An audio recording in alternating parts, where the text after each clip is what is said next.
Hello, everyone. Thank you for tuning in. I am JayLee. This is JayLeesCorner. Happy Friday. It is the weekend, and thank God it is here. Okay, it has been a long day, a long week, but we have a couple of topics to get into. I have my drink already. I'm going to probably regret it in the morning, but that is okay. Okay? If you're watching live or watching replay, I appreciate it all and whatnot. You can't blame me if YouTube don't tell y'all when I'm around here. I can't complain. I can fix it. All I can do is tell y'all, hey, I'll be here and whatnot. Okay, but again, hello to y'all. Make sure to do a couple of things for me. That is always making sure that you are liking the video. Okay, have a good time.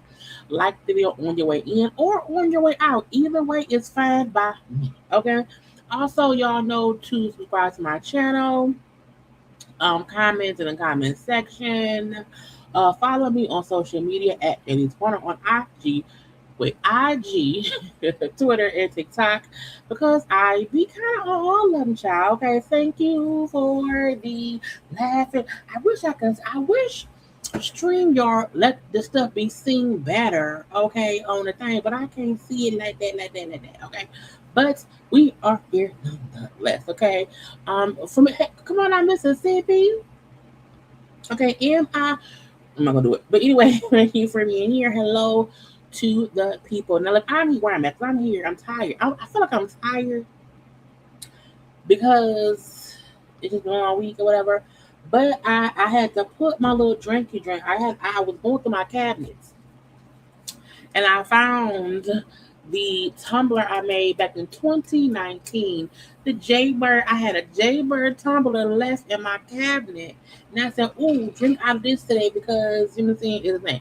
But I was like, yes, I like it. So I got already put my little juice and little 18 honey, and I put the remainder here. So when this is empty, I'll refill it, and that's it, and that's all. Okay, I can't do no more. I don't want to drink too much. I don't want to drink too little.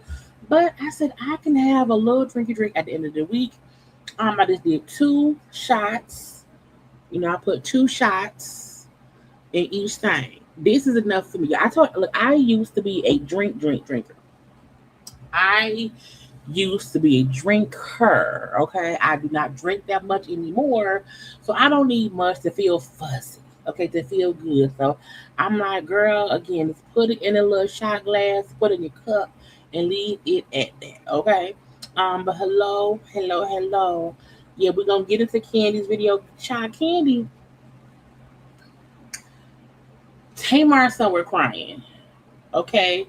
Tamar is absolutely somewhere crying because if what Kandi said is actual and factual, Tamar is the villain. But I always felt like Tamar was the villain because we see her being the fucking villain. So I don't know why Tamar sets herself up to be confronted with her own BS. But here we are. Yeah, this is this is one of my taller shot glasses, as y'all can see. This technically is a double shot. Okay, technically. Because I'm like, well, if I get the smaller cup, the smaller shot, I got the child. I don't know how many shot glasses I got there. But I said use this one, and that way it'll be. It's a little bit. It's a little bit different. Use this one, and that way it'll be real good. Okay, and this is it. I think when him made me a shot, he had one of the smaller shot glasses.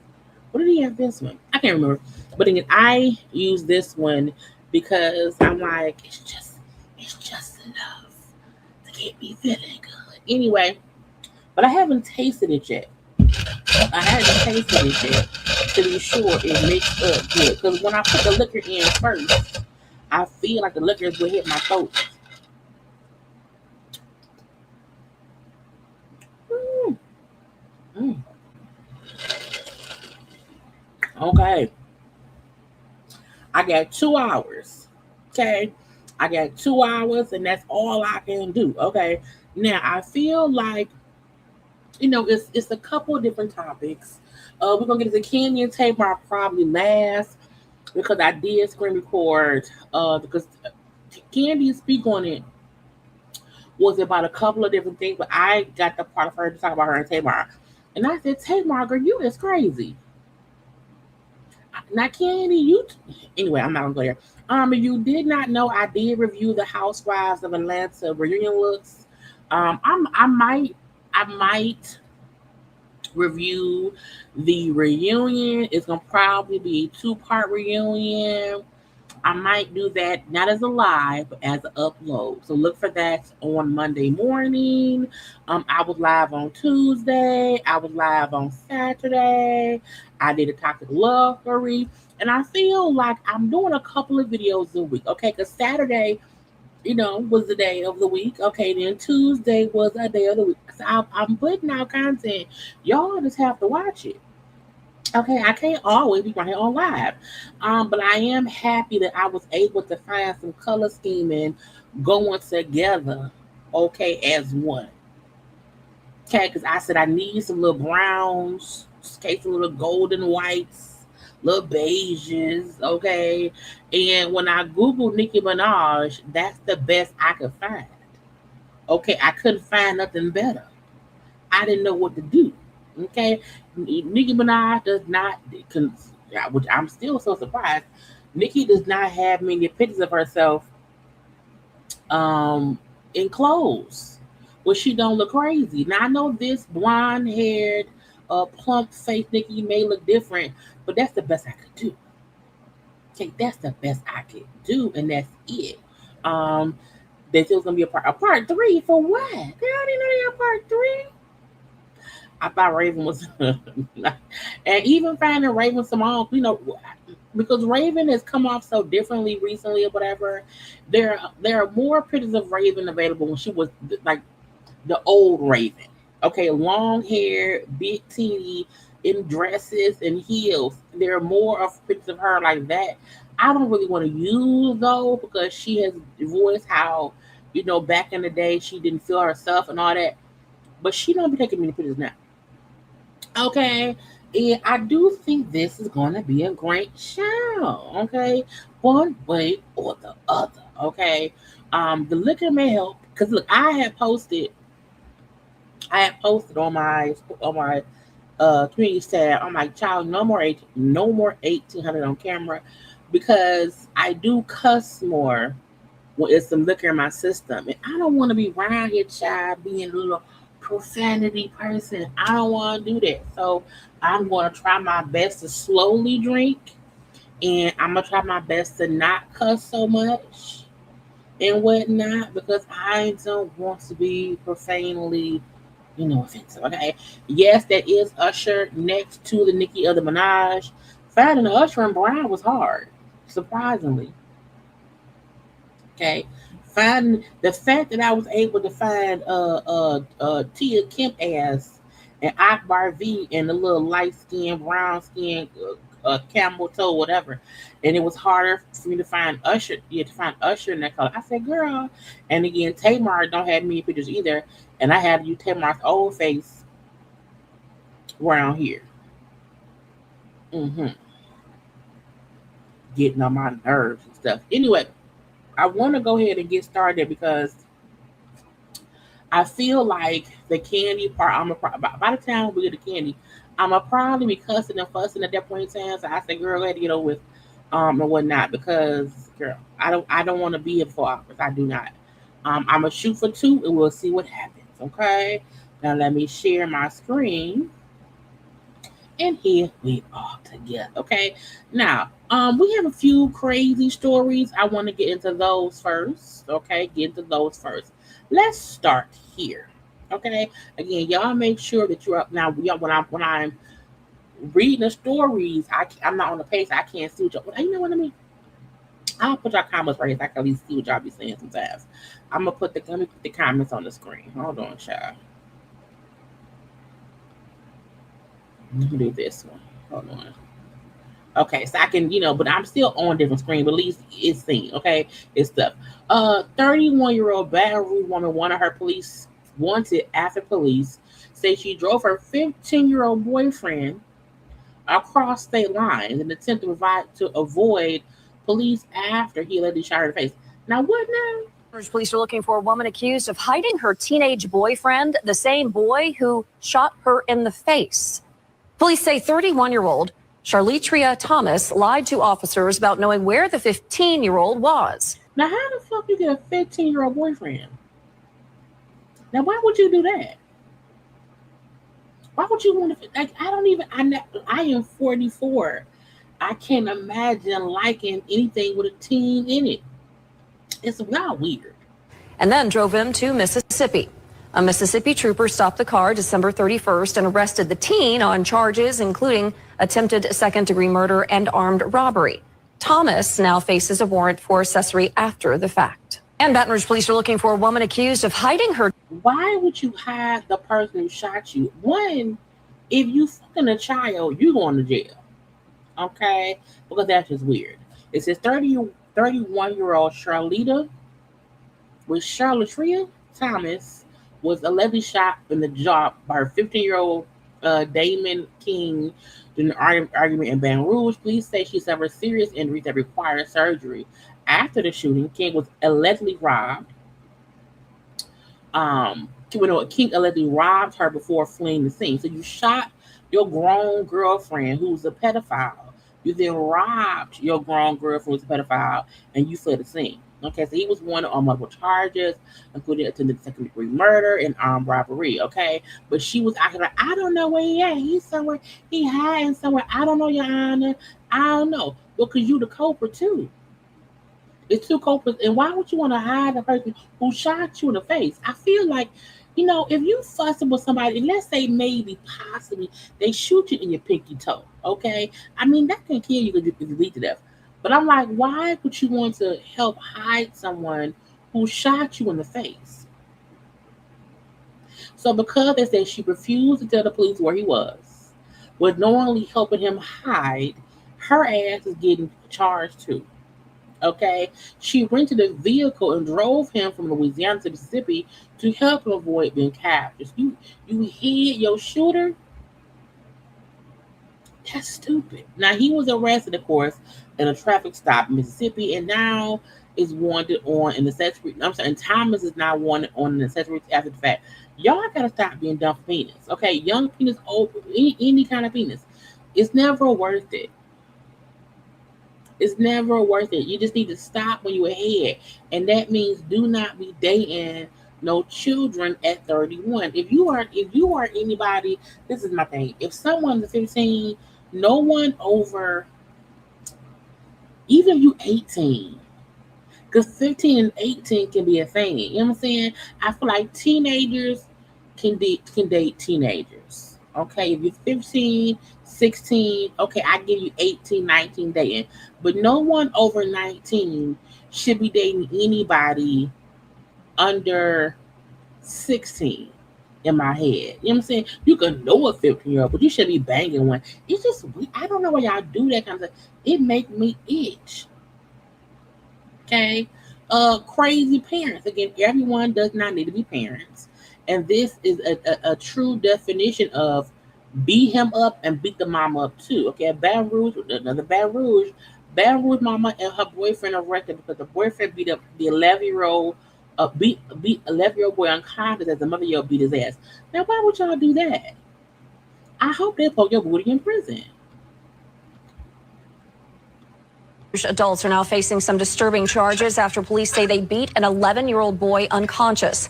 Baton Rouge police arrested 35-year-old Shantia Thomas in June and 40-year-old Eric Washington in July. Both are charged with second-degree cruelty to juveniles. Police say Washington beat the 11-year-old boy with his fist while Thomas urged him on and pulled the child toward him. Both are now out on bond.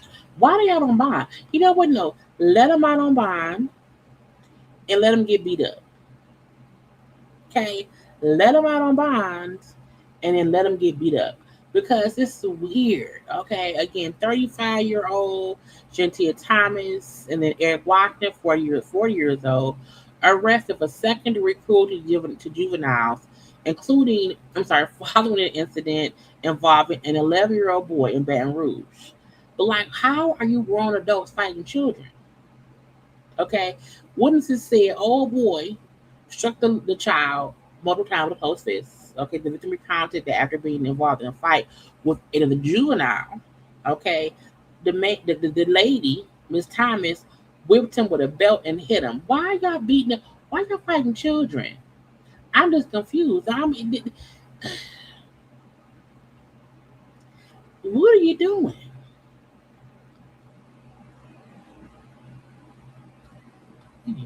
And this is stupid grown adults doing stupid grown adult shit. Now, when I seen this post, I said, "Wait, what happened now?" Uh, Now we're not gonna misgender nobody here, but I'm confused a little bit. Okay, it says the funeral director goes off after being arrested for allegedly forging documents to claim a deceased man $2.2 million estate. Okay, as his common law wife. Again, this person forged documents that claims a dead man's money. Okay, claimed to be the dead man's common law wife, then fraudulently obtained her embalming license. Police say a Home Depot bucket filled with human organs was found in the rate of a funeral home. I need everybody to know that you should not go to just any funeral home to bury your loved ones. You really should go to a credible one that you know of, that you know does good work. Okay, don't be looking for no hookups. I don't have anything to say. Get out of my face. Did you know? I don't have nothing to say. Did you know? Get out. I don't have nothing to say. Get out of my face. How did you make an $800,000 bond? Get out of my face. I'm sorry, baby. Get you some shoes that look good. Okay. Where about your clothes, your uniform? Okay. Yeah, she has no comment. This part, she has no comment. Now that's the lady who they say claimed to be somebody's common law wife. So I'm not going to allow her to make any kind of I'm a statement. celebrity. Did you forge those documents? Did your mother forge them? Did your mom forge them? Where did that Maybe bucket of your organs come mom from? forged them. Come on out of the way, baby. Get out of the way. Where did the bucket of organs Get out of come the from? way. They were for you to eat for lunch. Stupid. They were for you to eat.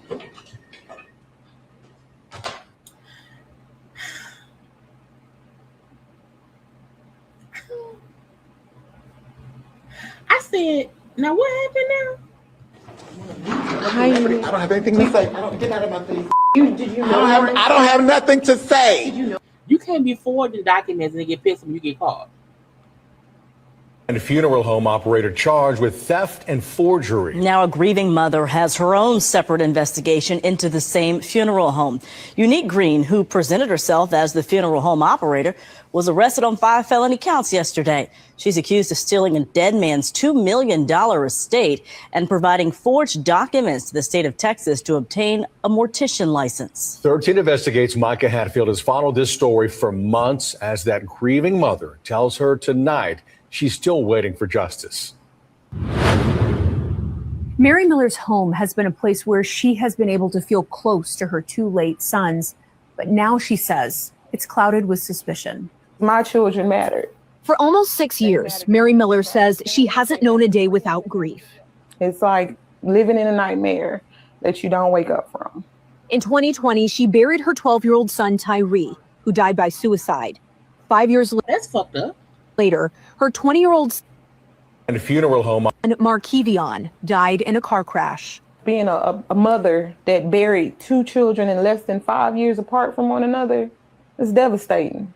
The only piece Miller finds is here in a room she built just for them. Their photos, ashes, and other treasures are the centerpieces. I watched you as a child. I can watch you while you're here. I'm able to come in here and sit in my Now what? Now, are these doors connected? memorial room for them and talk to them when I'm feeling down or when I need that extra strength. And some breaking But she says that piece was shattered in November. Police raid a funeral home while a funeral was happening. Police raided a community funeral home in the 3rd Ward. Now y'all couldn't wait till the funeral ended? Y'all raided a whole funeral home in the middle of a funeral? Let me bury my dead people. Officers were seen hauling out boxes of unclaimed ashes. The investigation, according to Houston police, potential identity theft of the dead. For Miller, the news was personal. She worked with Unique Green, who's listed as the president of a community funeral home, for both of her son's services. When I heard the name, because the name stands out. And Markevion died. This is the same person that I have an open case with an insurance company. Green was detained during the raid, but released that day. Now this week, she was charged with 5 felonies, including forgery, theft, and tampering with a government record. Charging documents accuse Green of forging documentation to receive a funeral director and embalming license. Now, I feel like there should be more steps taken to be able to bury dead people. Okay, I just feel like you should not be able to like say, hey, I'm a mortician, let me. None of the charges filed this week are related to Miller's case. While Miller is not aware of any issues of identity theft relating to her 2 sons, she did open an investigation with the company her son's life insurance policy is through, alleging that the funeral home charged his policy double the amount she had approved on one of the invoices for Markevion's funeral expenses. Investigators with the life insurance company confirmed their findings in an email to Miller. The handwriting on the document submitted to the life insurance company to increase the payment did not match Miller's, but it did match the handwriting on a past receipt she received from the funeral home. This is the same person that I have an open case with an insurance company. Green was received from the funeral home. They also determined that the name on the submitted receipt did not appear to be Unique Green and say the name is illegible. I don't care if it was 50 cents, $1, $100. That was something that was supposed to be towards me and my daughters to help close out his final, businesses or final debts, close out things like that. Miller sees this as just one more thing on her already broken plate. Like I said, there's just so much strength that you have, being a mother that has buried multiple children. It's only so much strength to be able to get up and keep calling, leaving voicemails, sending out emails. Hey, what's an update? Hey, how can I get this situation rectified? New York Life tells us that they are aware of an issue with Miller's son's policy, but they're not able to comment. Miller told us that she has been in touch with Houston police about the investigation. She also told us that Green has given her most of the additional he received from. And they combined two stories, mainly because the lady right here is a crook. Okay, if you have stolen money, because when people die, when people die, you can pay for services a couple of different ways. If the person has a life insurance policy that can be verified, most of the time they just bill the insurance company and they send the money over, okay? Or you can pay in cash up front on your own. But if the mama was like, well, no, I'm going to charge it to the insurance company, the funeral home can send whatever amount of money saying, hey, it costs, if it's supposed to cost $7,000, they can say $15,000.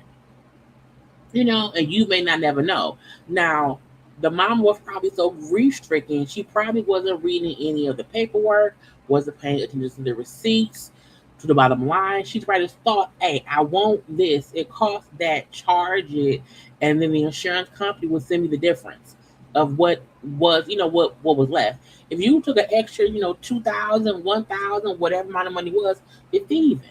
Okay, and if you're right here faking the damn mortgage and license, you're thieving too. And how did you out here get a dead man's 2.2 mil?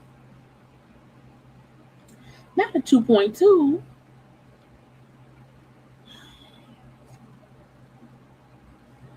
She tried to steal the 2.2 mil estate with the deceased man by allegedly creating a fake will that named herself as his common law spouse and sole beneficiary. Okay, the man's family reportedly told investigators they had never heard of Green until they hired her to handle the funeral arrangements.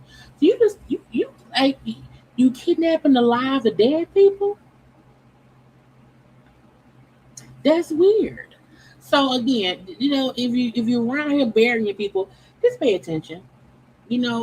When you sign the bottom line that say, hey, this is the cost of the funeral, there should be no additional costs. It should not be any additional cost. Now, when my dad died in 2015, we was all down there to the funeral home or whatever, just for my mom. But we was all aware of what stuff costs. And when Ronnie died in 2024, what year is this? In 2024, my sister was handling things and she said, well, how much does it cost? What's the cost? So we knew how much it was because it's on the paper. But if you're not paying attention, if you're disagreeing, because when people die, you in such a fog and a haze, you don't be thinking. And that's the worst time for someone to take advantage of them knowing the person is so, that's not mentally here. They're not paying attention that they asked me to pay for something and I said, $9,000 and I charged $19,000 and they don't know it because it's getting billed to the insurance carrier, to the life insurance people, and they just going to check back. Child, you can't be stealing from dead people or dead people's families. You're going to go to hell for that. God going to get you, okay? I seen this. Now, a group of girls, this is kind of old, a group of 5 girls caught on camera breaking into and destroying a local Chick-fil-A restaurant, and they're still being searched for. Now, I've had Chick-fil-A, okay? And, the chicken is it's a good chicken. Late night break-in at a D.C. Chick-fil-A caught on camera. Here it is. Police say that these 5 suspects broke into that restaurant at the D.C. USA Shopping Center. These are children. These look like teenage girls who were supposed to go down to the grocery store, get their mama a pack of cigarettes and some toilet tissue and some pads and go home. And y'all asses then broke into the goddamn Chick-fil-A restaurant with no mask on, with no gloves on, face shown, and now y'all criminals. Center in Columbia Heights just after midnight, damaged property and then fled. If you recognize them, please call police. A late night break-in at a D.C. Chick-fil-A caught on camera. How did they break in? Was the door unlocked? Ain't no food cooked. Do do people know when the restaurant is closed? Ain't no cooked food in there, and ain't no money in there. Okay, ain't no money sitting in no damn restaurant when it's closed. They put that shit to the bank. So breaking into a restaurant at night ain't gonna do shit for you. Now you break now if you break into a CVS, okay, and get them shelves, that's different. Okay, it's all kind of stuff in the CVS. Okay, a CVS, a Walgreens. I get someone. I'm gonna break into the CVS shop. I'm gonna get all the Swiffer mops. I'm gonna break into the CVS and I'm gonna get all the kind. I'm gonna get all the family bills. But why would you break into a fucking Chick-fil-A? Here it is. Police say that these 5 suspects broke into that restaurant at the DC USA Shopping Center in Columbia Heights just after midnight, damaged property, and then fled. If you recognize them, please call. Did they get cut? Oh, police. Girl. A late night break. Stupid. Dumb. At least do something smart. Don't do something dumb, okay? I had seen this post earlier as well. You know, y'all remember Tokyo Tokyo Vanity from Love and Hip Hop? Okay. She said a property employee painted her as a mad black woman. Sometimes you be acting bad and black though. Let's listen. Whether you could tell or not, I don't even know what that means. That just means that I don't even know what that means. I'll tell you what it means. What it means is we're gonna speak respectfully. I am speaking respectfully. I don't need you to come police me. I am. I'm gonna tell you how this is gonna go, because if it doesn't go the way tell me how what's gonna go. We're gonna speak respectfully. I am. Okay, so then we're not. We're I am speaking. This is how I talk. Okay, so I don't need you to tone police me. It's not tone police. Okay, you are. Respect. I am respecting you. We're at the same level. All right, so then let's start over. Stop playing me. Listen, we're at the same level here. Like, I'm not here to do this with you. That's not what I'm here to do. You just get here. You're just getting here. You're just getting here. I've been here 7 years. I understand that you've been at Great Star. But me being attending here exceeds you working here. And me and you, we keep having this back and forth. It is, because we're emailing back and forth, sir. I feel like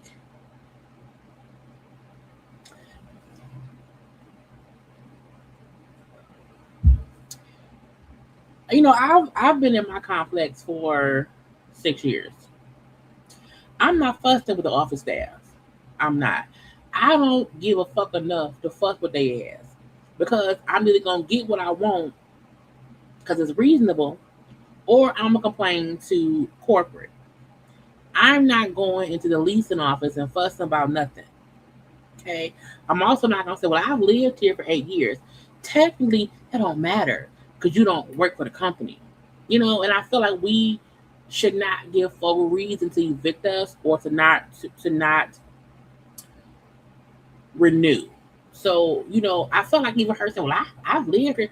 Girl, what does that matter? What's the problem? What's going on? What's the back and forth for? Clearly, you and that man don't get along. So why even fuss with his ass? Fuck him. We're having a email Discord back and forth, whether you. And that was all. Man, I wish could tell or not. That's all she put up. I thought she would have put up a little bit more. But she said, do y'all feel like I was yelling and acting crazy? I also don't trust people who put up snippets and shit. You know what I'm saying? If you recorded something in full, we'll play it in full. Because what else was said? I want to go to her page. Let us wonder, what would you fuss about? Let's see, Tokyo. What's that girl name? Is it Vanity? I just wondered if she put up more. Did she delete it already? I'm trying to find it. Hold on.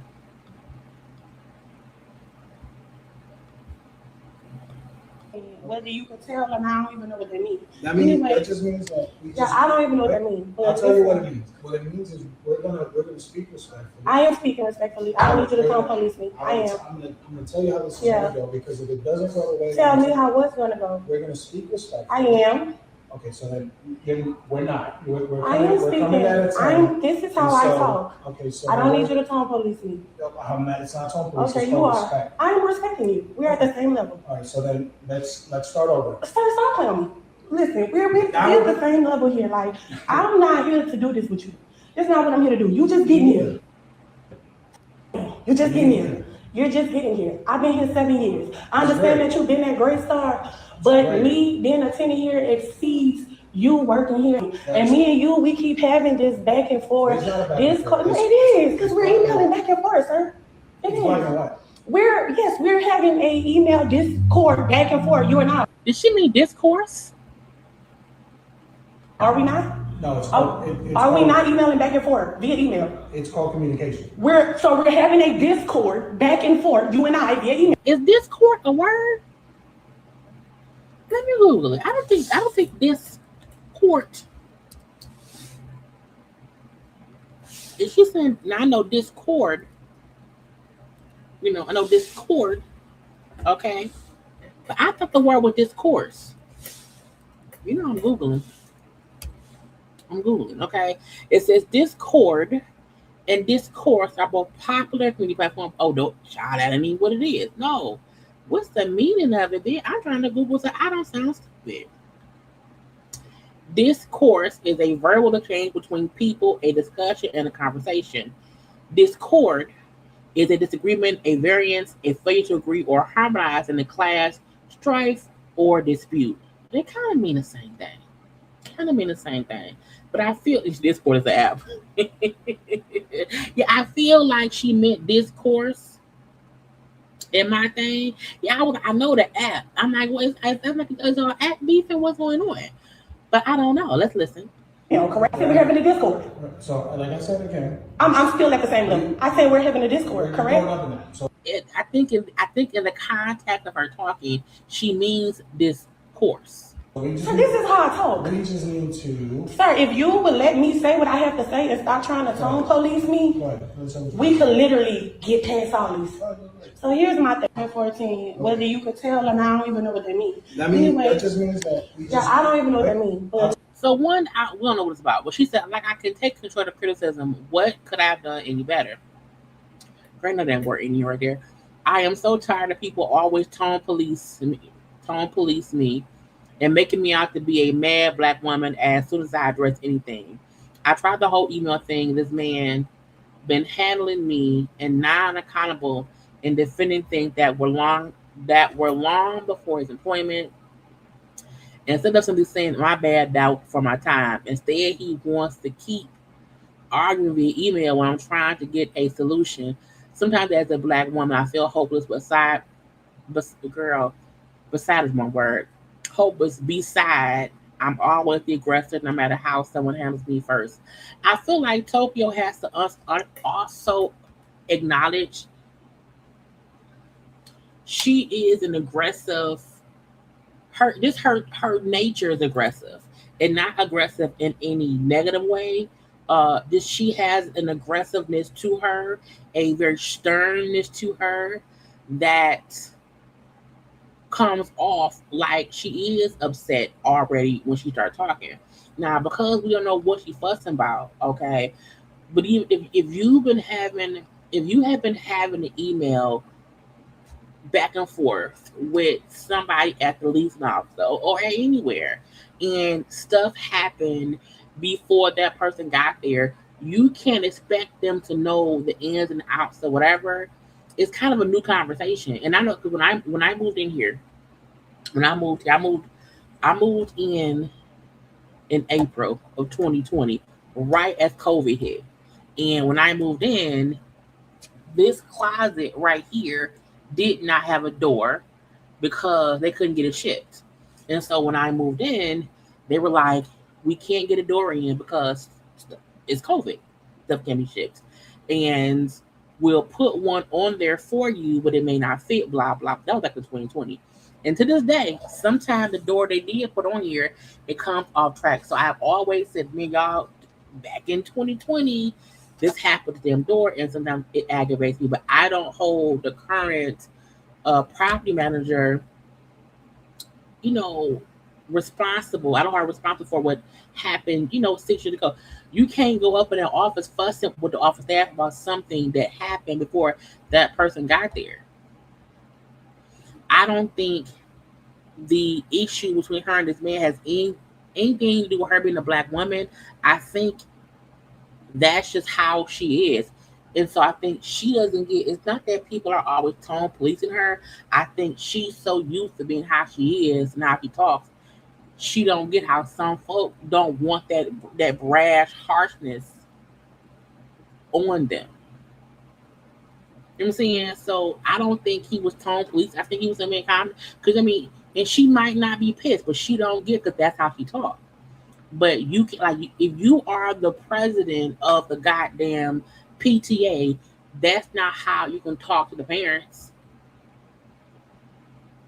at all. You sometimes do have to tone police yourself to realize maybe I'm coming off a bit too hard because that's how I talk to my friends or whatever. But that's not how you talk in business in the regular world. And so, she's saying that she's open to criticism, which is fine. She's open to, constructive criticism.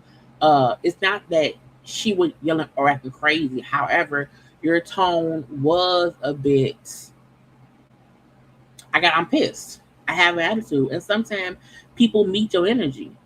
So even if you are not upset, but you sound upset, they sometimes match that energy. So I think she has to realize, maybe I just calm down a little bit. Or talk through things through email. Because email don't have no yelling in it. But you can't back and forth email with attitude and then come in with attitude and then think someone else is not going to match that energy. So it's like,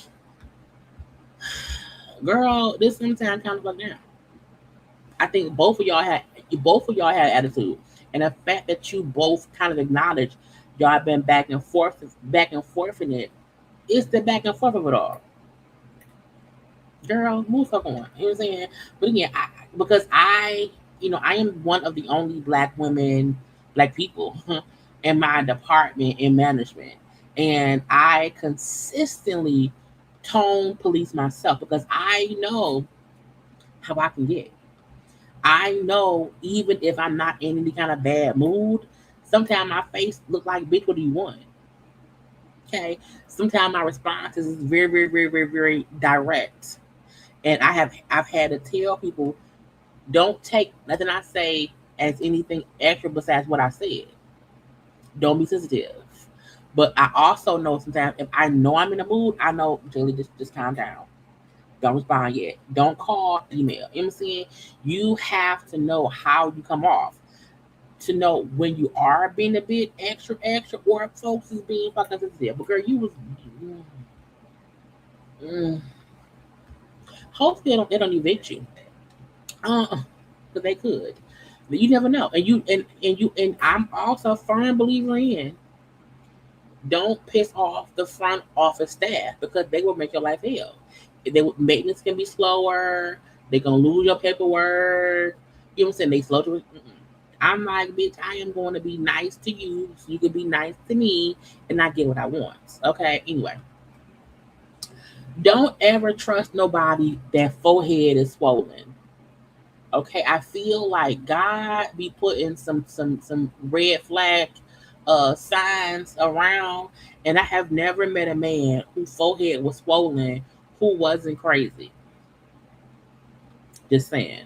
Virginia man charged after allegedly holding a teen girl he met online captive for 4 years.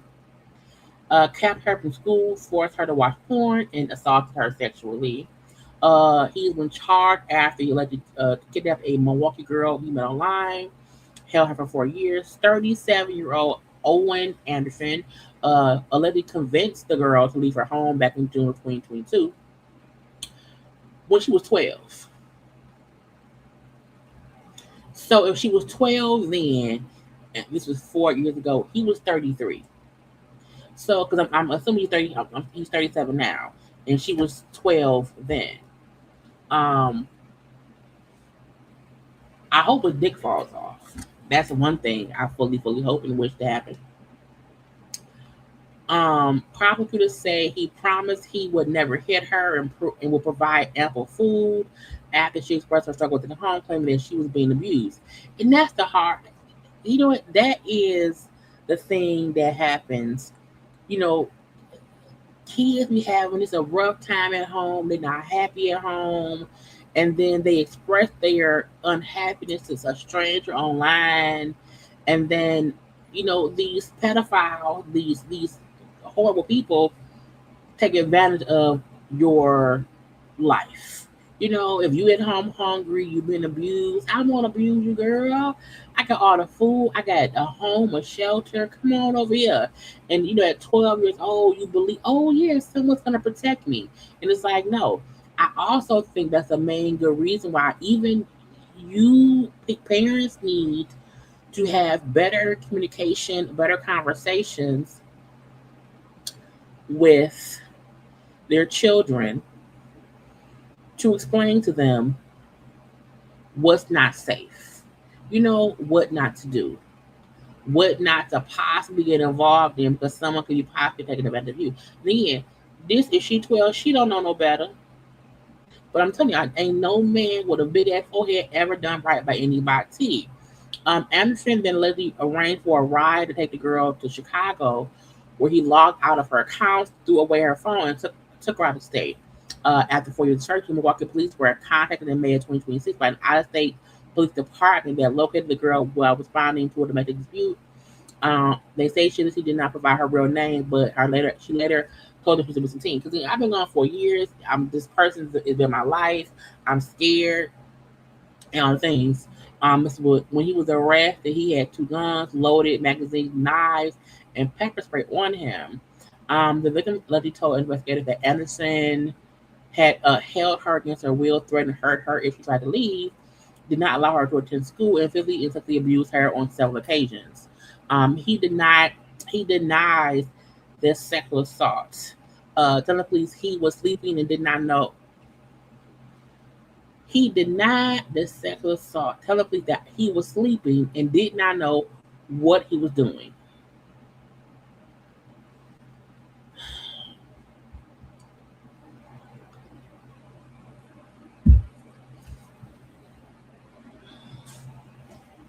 I hope a dick falls off in prison. 1, he should go to jail. 2, he's guilty. And I think I saw somebody else said why did they post the girl's picture? I don't know, because usually they don't post victims. I'm surprised they even got her picture. I'm assuming maybe now, because if she was 12 then, it's been 4 years, she can't be any older than 16 or 17. So I still don't know why they posted her picture. I don't know, and I don't know if that's her then or if that's her now.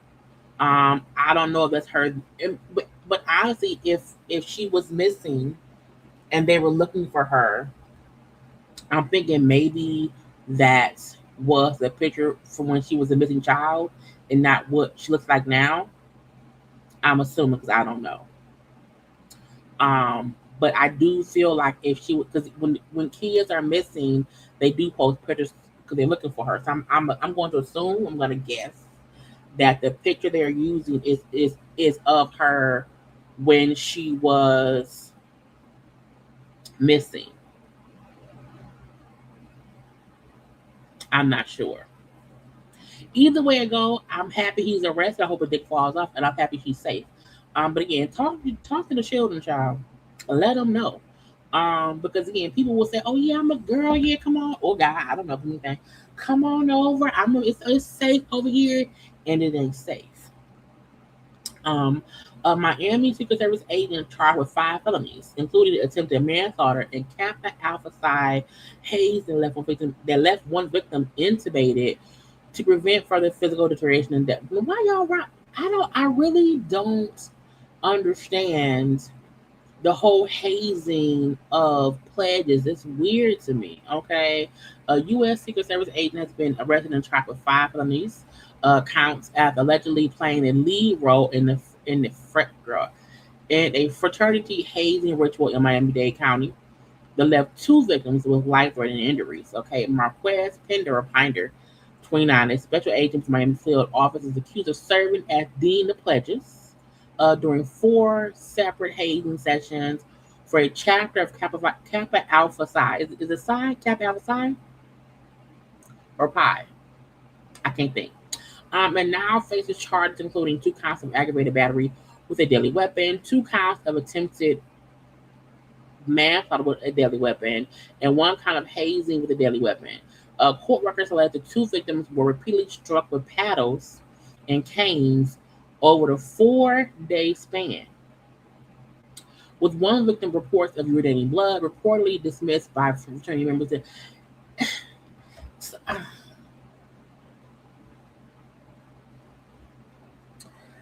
I don't get the need to want to physically harm people at any given moment,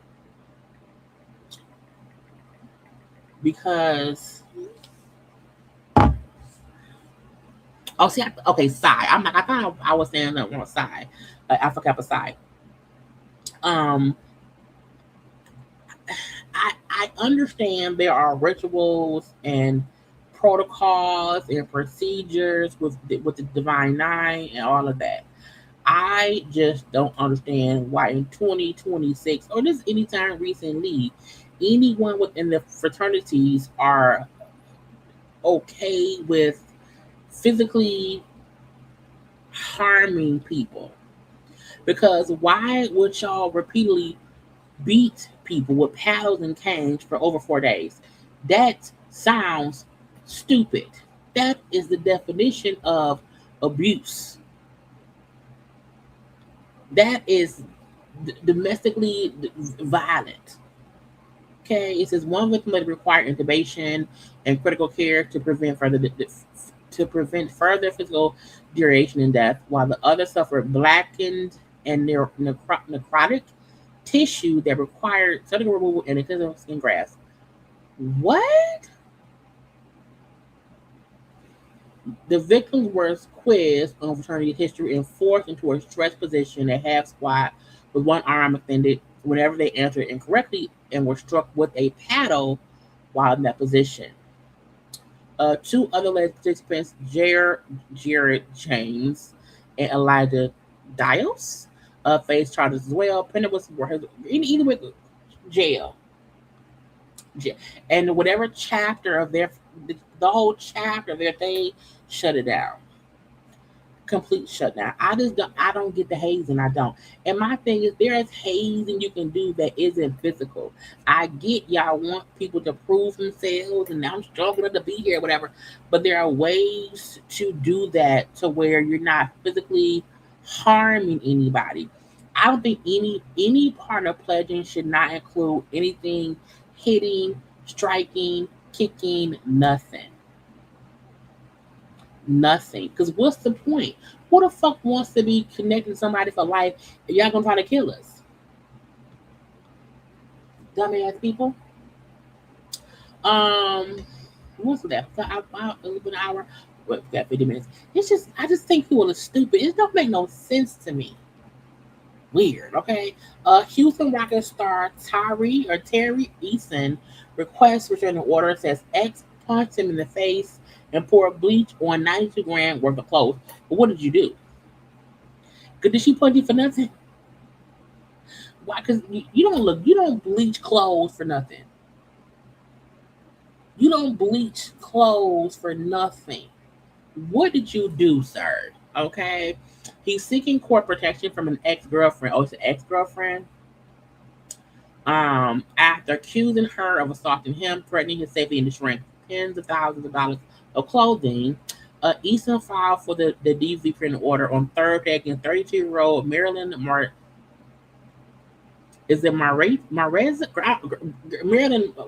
Rodriguez. Probably their fucking names. Whom he described as someone he used to date. Did he used to fuck her? That's what it was. Easton claimed one of her friends called him to tell me that she would break both my legs and kill me, which she said left him fear was like, now look, it's a catch-22. Okay. No one should threaten anybody. No one should put their hands on anybody. You can't be out threatening people to beat them up and all that stuff. Now, one time at band camp, my ex called me. We broke for a minute. I broke up with him, and he called me. He said something that pissed me off, and I did tell that man, I hope you die. I hope you die. I hope your family. I cursed everybody that's in your family. I said, I hope you and so and so all die. I hope y'all go. Okay. But I didn't threaten to do it myself. I just said I hope it happened to you. Okay. But you can't be out here threatening folks. I'm gonna break both your legs and kill them. Okay. He also let us that Rodriguez became violent after her mother asked him to drive her home. Easton says the discussion escalated and Rodriguez repeatedly struck me in the face with a closed fist. Not a closed fist ass whooping, girl. After he left, Easton claimed Rodriguez returned to his Airbnb, where he took all my clothes and poured liquid bleach on them, ruining them. He estimated a damage of about 92 grand.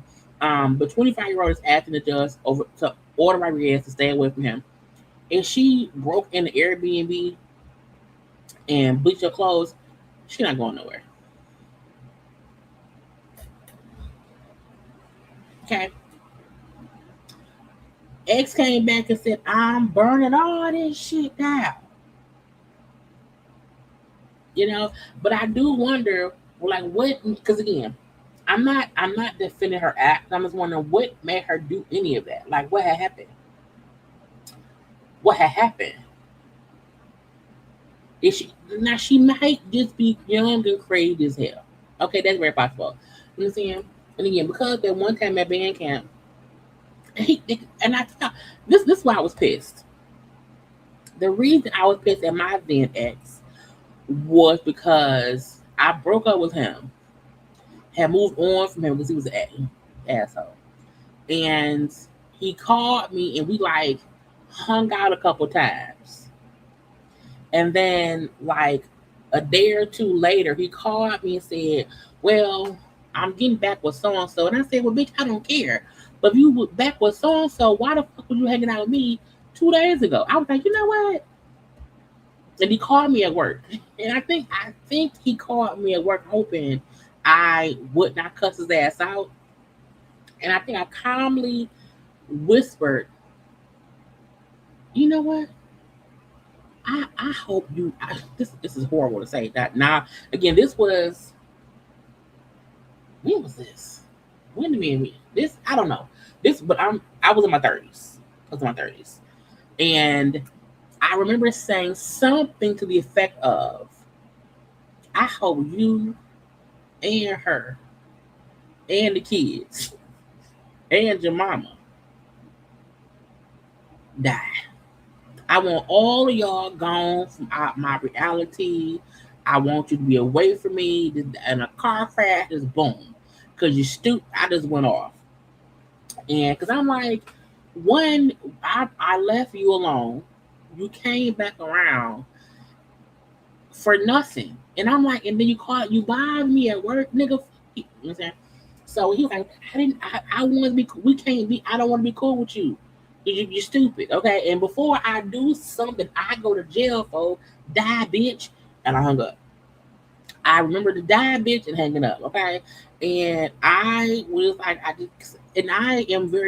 like, once I'm done with you, you don't exist anymore. You are a figment of my imagination. I don't know you. Go away from me with this. You know what I'm saying? And I can understand being so pissed at someone. You do some dumb shit. Now, I'm not going to threaten to do it myself. I did not threaten to kill him. I just told him, I hope you perish. I said how I hope it happened. but I can't make him crash the car. I can't at all. Okay, so you should never be out here physically hitting somebody as he said she did. You should not be out here threatening to break body parts at all. You should not break in a house and will go in a house that you don't own or whatever and bleach the clothes. Okay, come on now, Bobby. I don't know you. Okay, just saying. That's not your purse. I just watched. Do y'all know? Y'all know King of the Hill is back on TV. What's on Hulu? I love it. But yeah, um, now again, her going to the house and pouring bleach on the clothes. That's a crazy thing to do. However, I'm still wondering. But what did he like? Did he do something to piss her off, and that's just what she did in retaliation, or is she just crazy as hell? But again, he did the right thing. It don't sound like he put his hands on her. It don't sound like he retaliated. He said, "Hey, police, help!" And when a crazy person is around there bugging you, go to police. Don't retaliate at the all. Police, protective order. She did this. She did that. Da, da, da, da. I need help. Okay, and that's it. So I mean, he did the right thing. He did the right thing. Anthony Edwards' ex, is she ex? Didn't she just get pregnant? She just got granted like a $33,000 child support. Now the baby daddy Anthony Edwards he has a big contract with the NBA.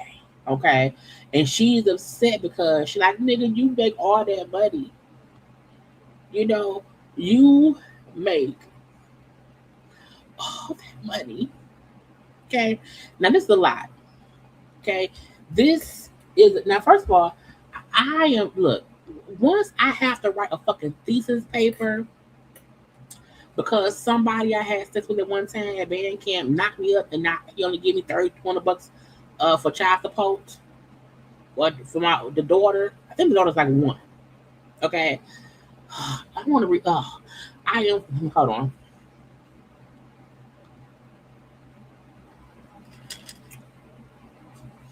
It's almost time for a refill.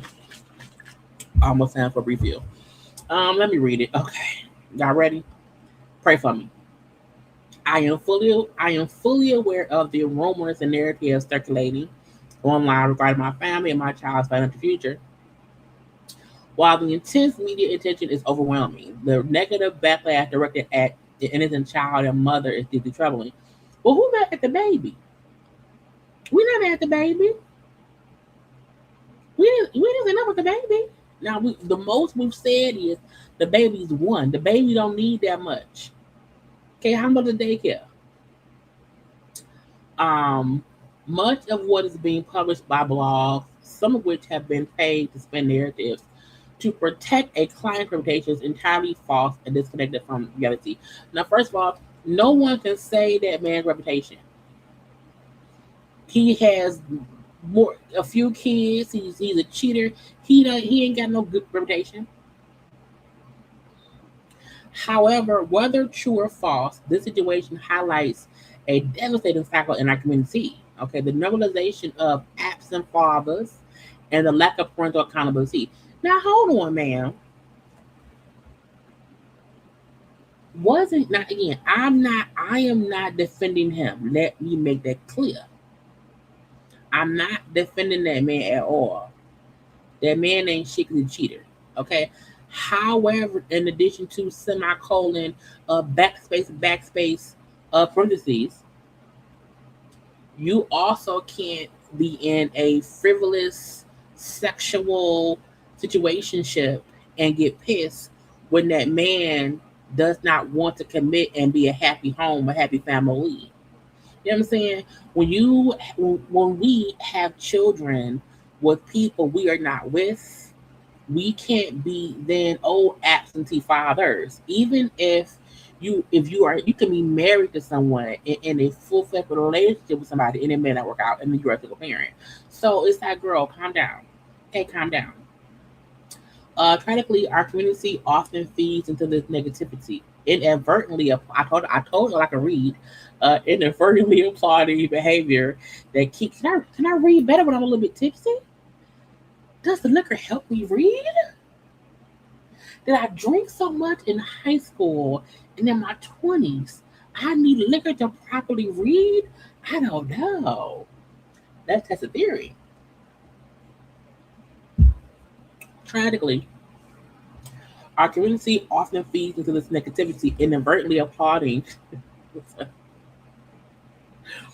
behavior that keeps black children at the highest percentage of living in single parent households. Girl, you fucked a man who you wasn't with and got knocked up. And I feel like if you got more money from the man, you wouldn't be complaining.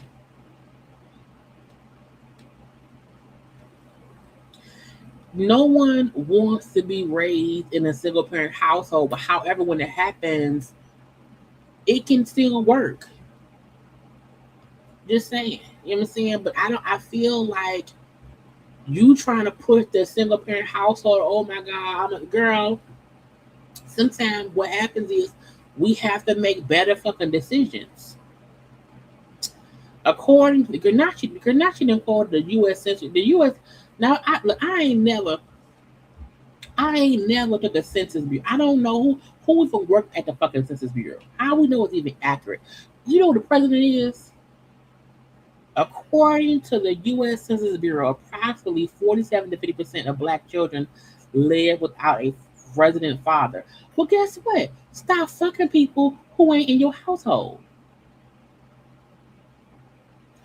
While we thrive in sports, fashion, and culture, we are failing to uphold what truly means to be men, fathers, and providers. Okay. I am the mother of one of three. Wait, I am the mother of one out of three children who have been abandoned by a celebrated athlete. Ain't nobody celebrating that man. I don't even know that man. And I know she's not talking to me. And again, I say again, that man ain't shit because again, he has multiple kids. But I feel like you can't be having ominous, raw, unprotected sex with somebody and then be surprised when they don't wife you or they don't say, hey, let's be a family. Okay, clearly he out here dick wilding. Because of my platform, my story received the most attention, but beyond the entertainment value, the clicks and the views, the painful reality is that 3 children are growing up fatherless. Well, is he? Because I don't know because I ain't there. I have no idea.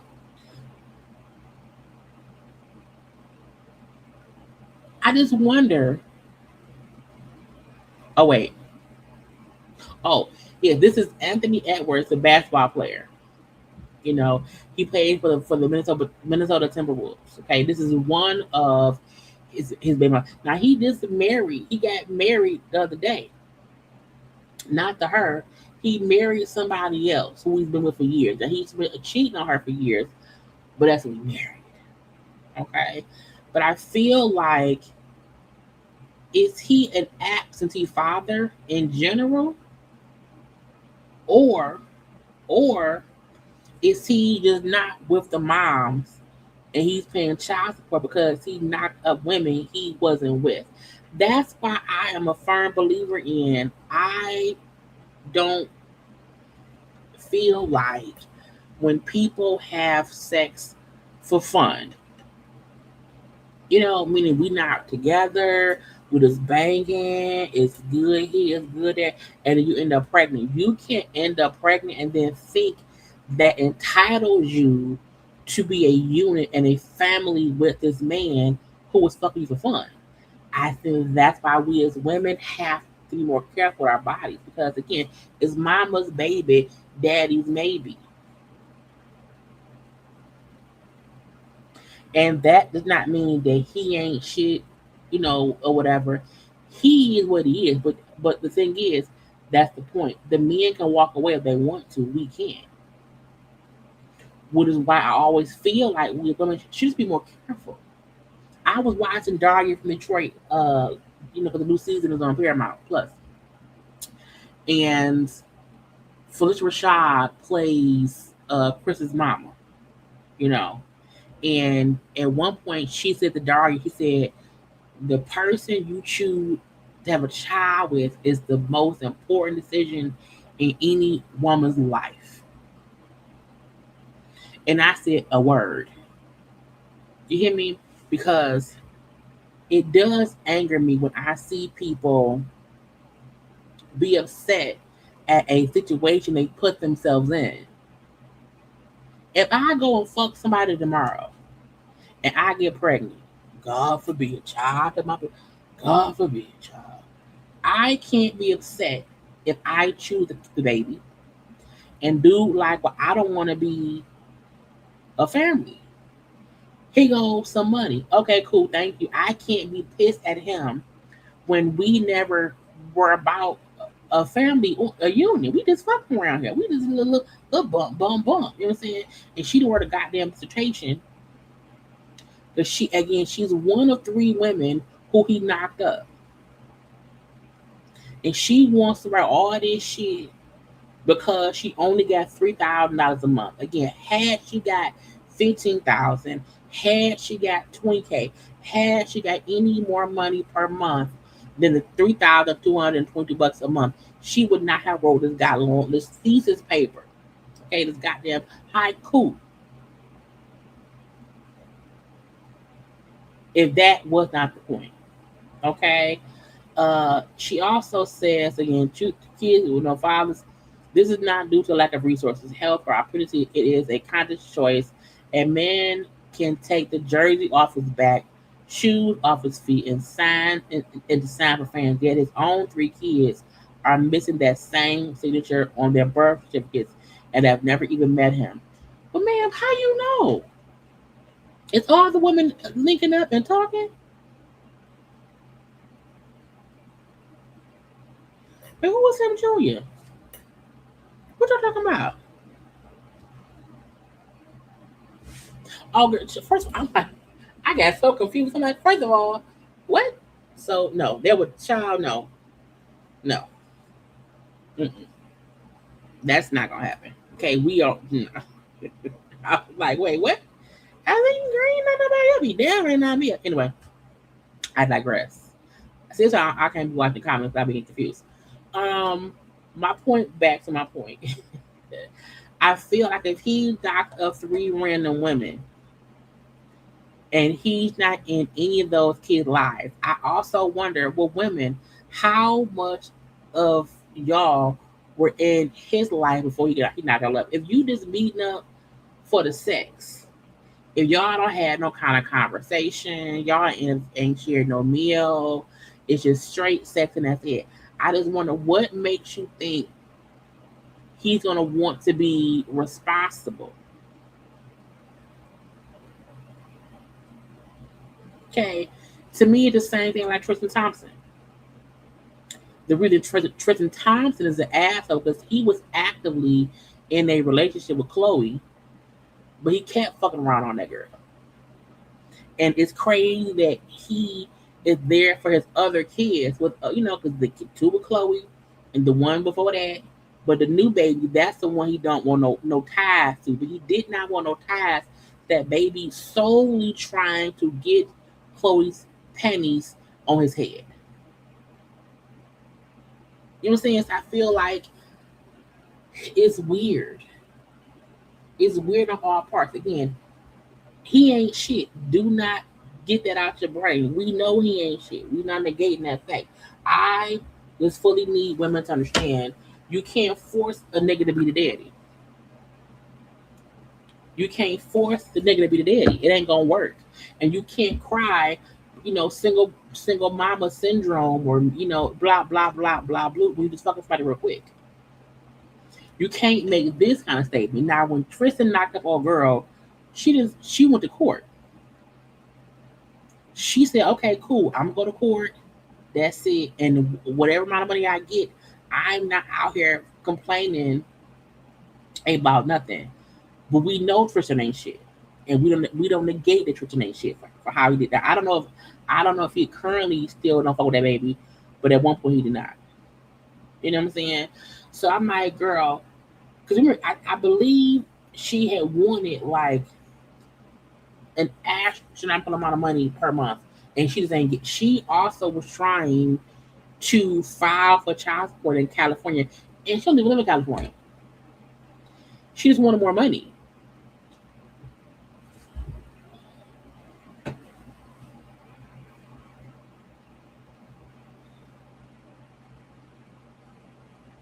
Girl, look, fuck him.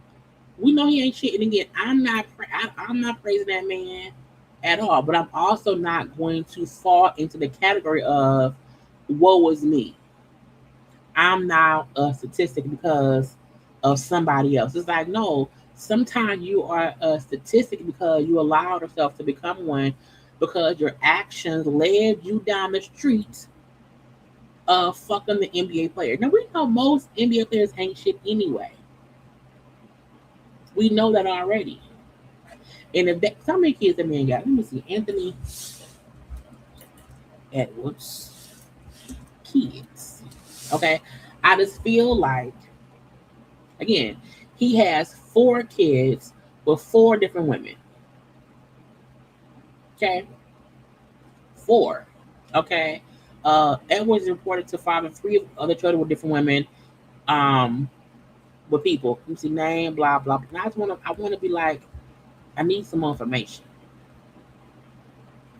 Cause I can't remember how much he wanted before. I can't find it. But again, stop fucking basketball players. Yeah, I believe at first she was getting 5. And she wanted more. Yeah, and she wanted more, and then let's go to court. And now she's getting less. And again, he had a contract worth, I think, 20 mil. And I think she thought, I'm gonna get more money, bitch. I'm gonna get money. And judge said, nope.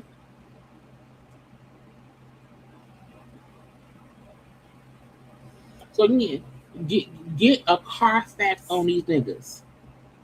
Okay, if he's already out here fucking around and he got 2 other kids, why be the 3rd? Anyway. Child. I feel the liquor coming now. Anyway. I'm gonna touch on that. If y'all follow me on IG, I think I posted it on my channel too. I was watching Funky Dineva the day, right? On his YouTube. And he brought up how he had made a post on IG about his his body count. And he was like, what's the, because he said, for men and women who believe in body count, what is an acceptable body count for a woman to have at 30, 40 years old? He then wrote a whole, little post. He said, he is around 50 people or so. And on his YouTube, he said, he thought about it, he said, it may be, about 20 low. Okay. And I was like, what's my body count? I have never, and what's crazy is I feel like I stopped counting at like 5 people. I think after the 5th person I slept with, I'm like, why am I counting?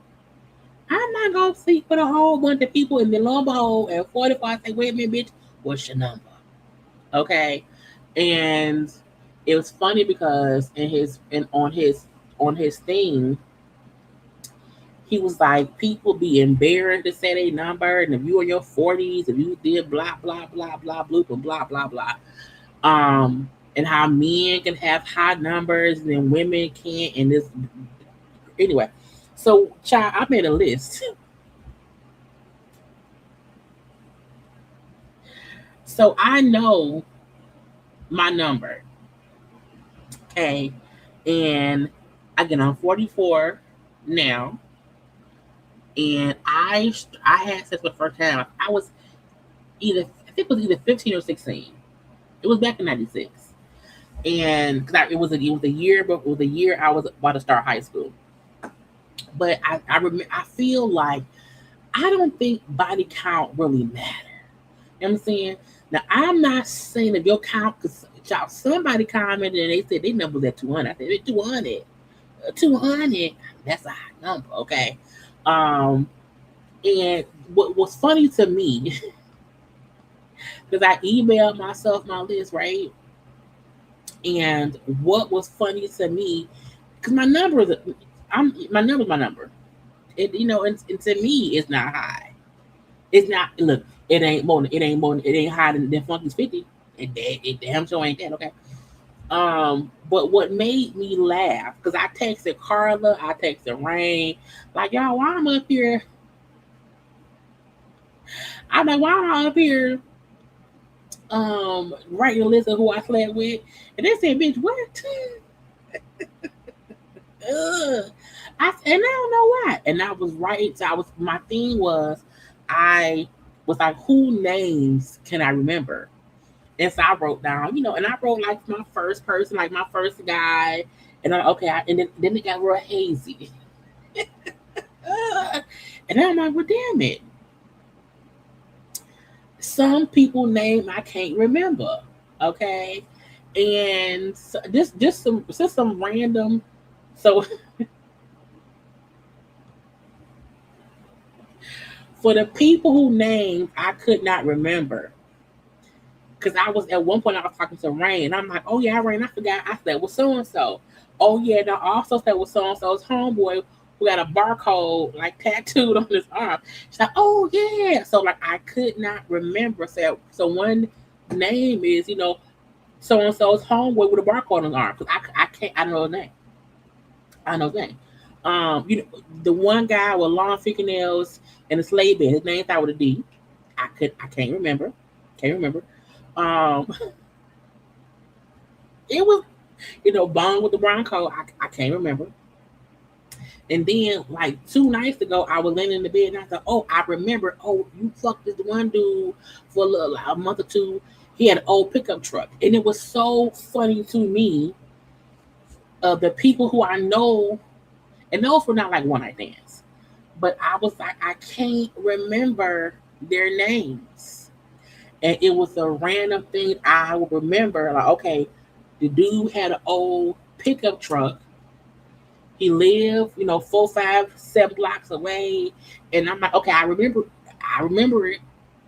I cannot remember his name.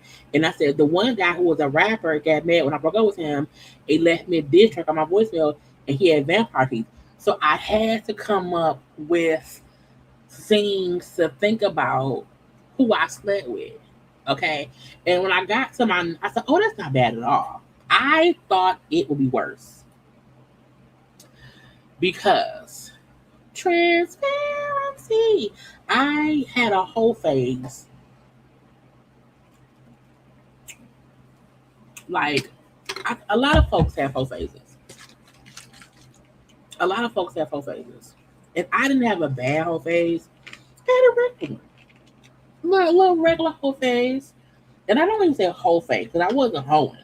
I wasn't getting paid for coochie.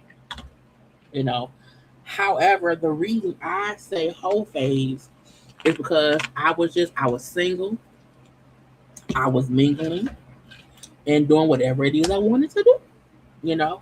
But people I was with there, and I'm like, I knew them. Like, it wasn't like, it was maybe 2 random people. Like, I think I've only had 2 one night stands. It was one nigga named Shannon I met one time. It was one nigga named Shannon, and I thought, okay, that was one night stand. And then my friend homeboy with the barcode tattoo, that was also one night stand. But anybody else was like, I was like actively with them. Like, we had, like, a little relationship, whatever. But it's crazy that I fully knew them then, knew their families then, and can't remember their fucking names to this day.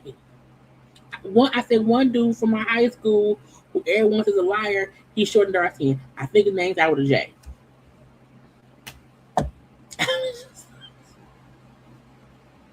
The skinny nigga from Wayne State at his house. It was the weirdest stuff. you know, trying to recall. And then I'm like, so I got to my number. I got to my number. And I said, is this, and I almost forgot about Tim, who introduced me to Lloyd. I had to add him on there. Okay. And then Rain also reminded me about the other thing named David. Child, it was just remembering, it was just stuff. Okay. But my point is, I wish people did not hold on to the notion that your body count like matters, or your body count makes you good, bad, or indifferent. You know, I did remember I dated a lot of dudes who names started with a D. Okay, because I'm like, oh, his name was D. No, I remember that. Okay, I wasn't a friend fucker. You know what I'm saying? I just, people they didn't know the people, and I just wonder, did I forget more people? I don't think I did. So I'm just hoping I don't wake up like, damn, you forgot so and so and so and so. Because I forgot the rapper, and he was cute, he was tall and light skinned, and we dated. His brother dated my friend, but he was a bit crazy.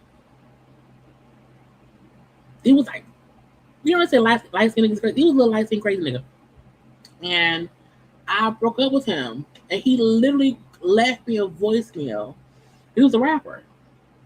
He left me a disc record on my voice, and I said, "Bitch, why would you do that?" And it was cute. It was. I mean, he was mad. He was upset, bitch. But I'm not. And he had vampire teeth, but not like it was. I think the child. My point. Look, but that's how I had to remind myself of stuff, because I'm like some names I just don't remember, and not because I was hoeing out here or whatever, but because I'm like, that was, 15 years ago, 20 years ago, whatever years ago, okay? I don't know. And then I had to put rest in peace to two of them, they did, so they made it rest in peace, okay? Um, but again, whatever your number is, okay, I don't remember his name. I don't remember his name. And I was like, how you doing a diss track, like a freestyle diss rap to me on my voicemail, when I'm like, you a little bit crazy, a little bit deranged. And I think because he became homeless. He became homeless and was living in a fucking shelter. That's what it was. And I said, nigga, I can't be with a nigga that's homeless. That's why he was upset. Because I broke up with him because he didn't have no house. And it was that, plus he was a bit crazy. And he was living like it wasn't even like a full-fledged homeless shelter. It was like a co-op type of thing where he lived there a little bit and worked a little bit, and because he worked a little bit, that covered the cost of living. It was like other unhoused folks. And again, I'm probably 19, 20, maybe 21. I don't remember how old I was at that point. But he was tall. He was like, he was great in there. He was really, really good. But he was a bit crazy. And again, light skin, big dick, it was crazy. I'm just saying. But I remember that's what it was. He was upset with me because I was like, I think I told Rain, like, I can't fuck a nigga who homeless.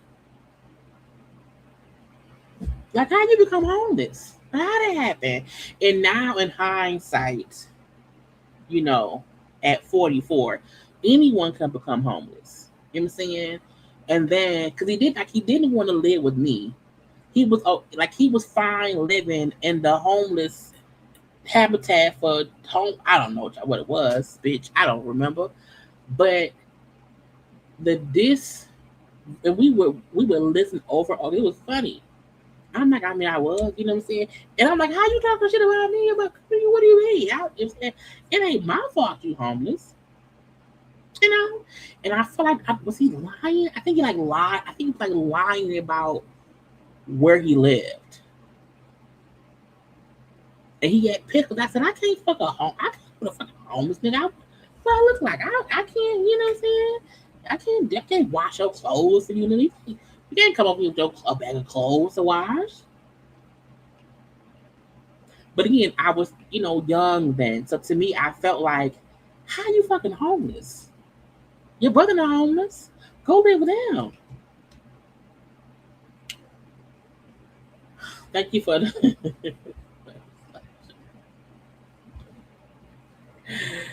because I'm like, I don't know what to do with it. I don't know. No, he did not. But I still felt like I think it was like he maybe lied about where he lived. And once I found out he was homeless, I'm like, well, nigga, you homeless? How we got out of that? That's not good. And I broke up with him. And he called. And this is back in the day when I had an MCI phone. And he called my house phone, my MCI phone, my own phone line, child, and left me a whole fucking, like a 3-minute diss track. Because he was upset. You fake bitch. And I forgot. It was something. But it was about me, not being cared. Bitch, I don't know. I don't remember if he was. I think he had some kind of job, but like not no real. Again, we were teenagers or like early 20s. He couldn't. If I don't know, I don't remember. I just remember the nigga name. That's his name. But the reasons I don't. But yeah, I've lived a life.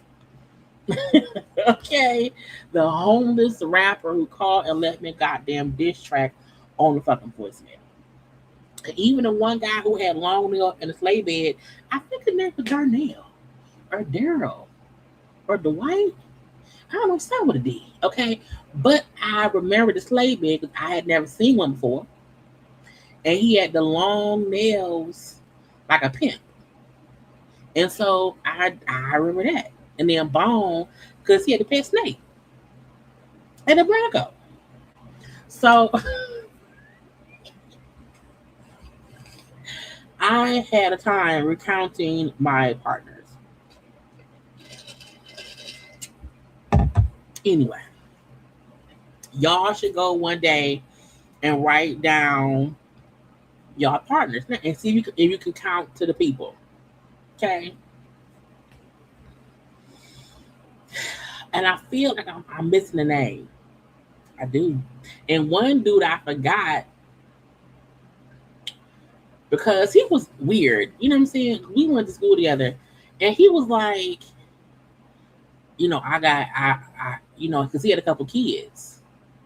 And he was like, because I don't want to knock nobody up, I use 2 condoms. I said 2 condoms?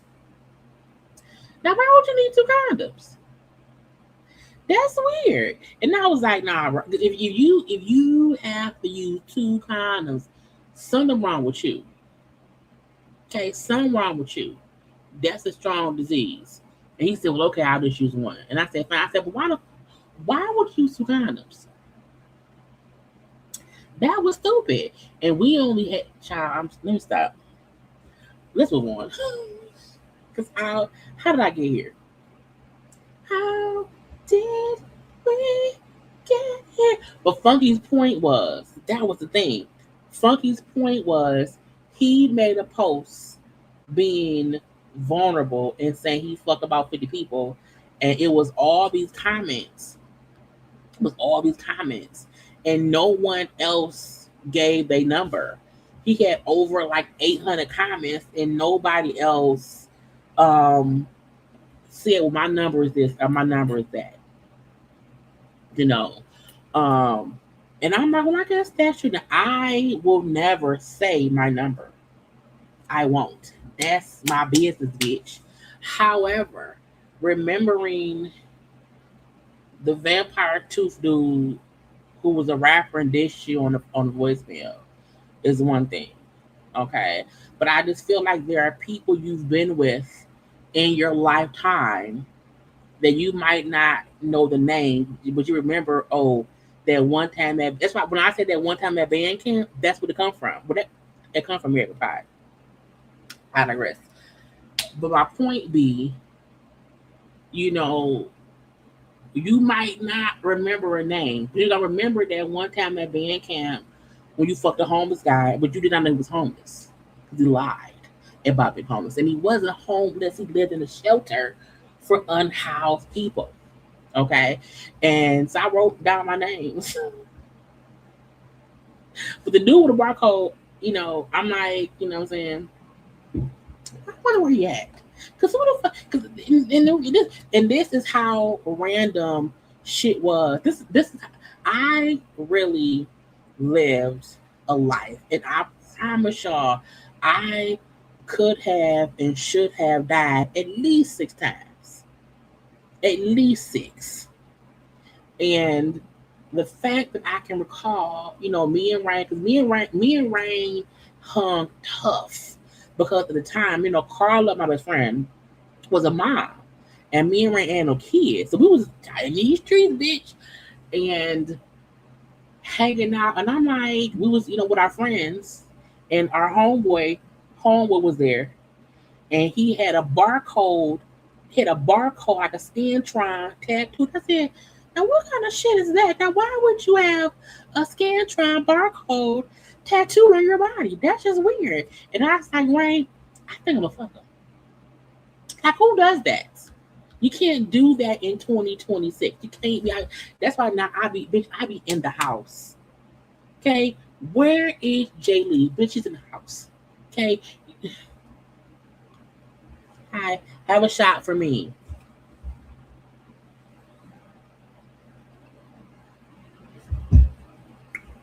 Anyway, let me stop. Let me. First of all,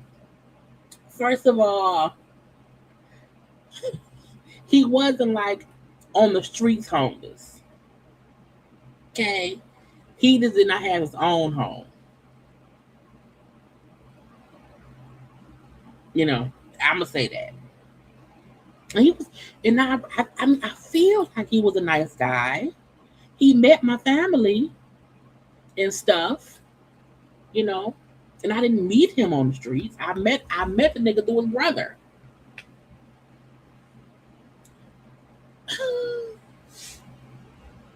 Hopeless is hopeless. That is true. Homeless is homeless. Homeless is homeless. But I hope he's alive. I don't know. I don't know where he is or his brother. I don't. And I'm like, how the fuck are you homeless? But I think they had different daddies. I think they had different daddies, and maybe the same mama. I don't think they was like full brothers. They were like half siblings or whatever. I don't fucking know. Anyway, my point to all of this is, one, don't let anybody sex partner shame you. Okay, if your number, because again, someone commented on my post on either on IG or on the Facebook, YouTube, and they said my number 200, and I said 200. I said, but I ain't know it. Yeah, I ain't got that. Okay, childish liquor is weird. But you don't let nobody shame you for that. As long as it was consensual and it was protected and it was safe, do what you want to do. Okay, let it be that. But I broke up with that man because he was home, because I felt like he was homeless, because he didn't have his own house. And I'm like, I did not even know homeless shelters even existed for like young people. I'm like, we got a house. I didn't know anybody else who did not have a house to go to. You know what I'm saying? I was just confused. And And I'm like, I can't be with somebody who I think he lied. I feel like if I was, because if I was 21, and if at 21 I was at 200, that's a lot in my opinion.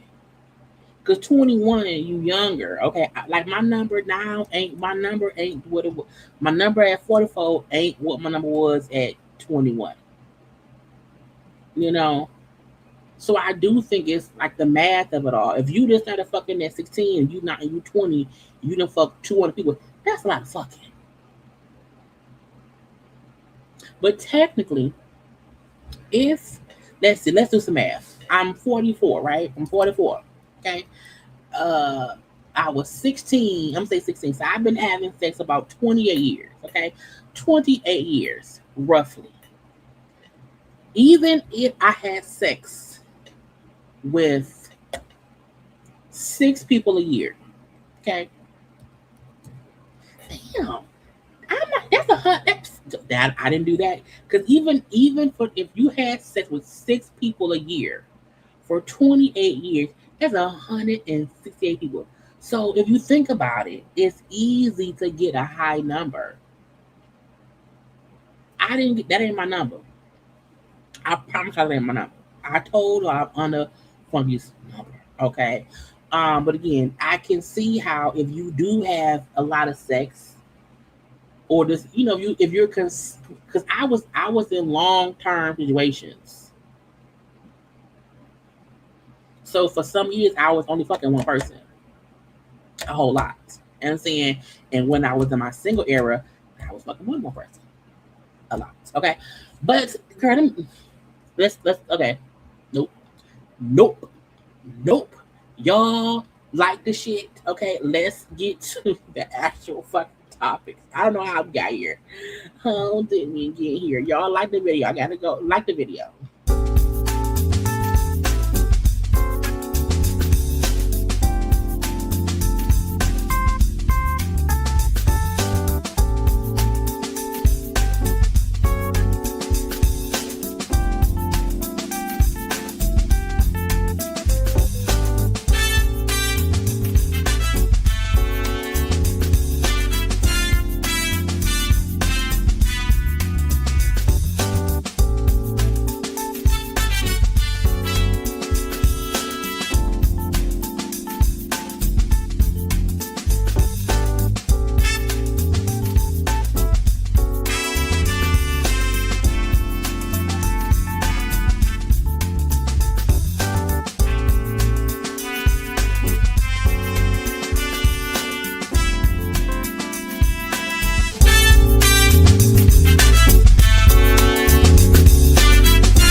How do we get here? Okay, I don't know.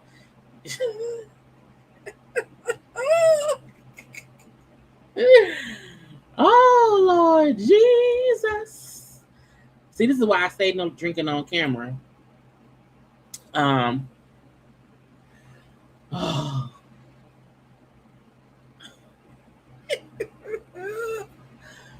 Oh Lord Jesus! I'm looking at y'all comments now because I can see them. Let's move on to the things, okay? Stefan Diggs, who was accused of sexual assaults. They say that man's accuser has been ordered to turn over private DMs, text messages, and travel records. Now, the reason this confused was because didn't this man just tell us like a week or two ago that he turned over like 100 or 1,000 text messages between him and that man? And I'm like, out of all the text, you didn't include the other stuff. Like, how many more conversations is it? Like, what happened? What did it do?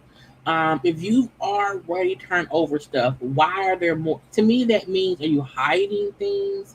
Because again, the judge has ordered the man accused Stefan Diggs to turn over private communications and other records at the parties continue to battle in court. I want to see the text. I want to see the text because I feel like what was being. You know what? I take that back because I would be aggravated if people were able to read my text because I be having conversation. I be saying things that's not meant for everybody else. Okay, it's meant for why I send it to. So I was like, I don't want that, but I do feel like that's why I probably would never sue somebody and say I got all these texts of the conversations we had because it's incriminating. So again, I just want to see all of what was said because if Stefan ever said, "Hey man, give me some booty," okay, hey man, I want to fuck real quick. Okay, hey man, come on over, bend over, and let me back you out. I don't know.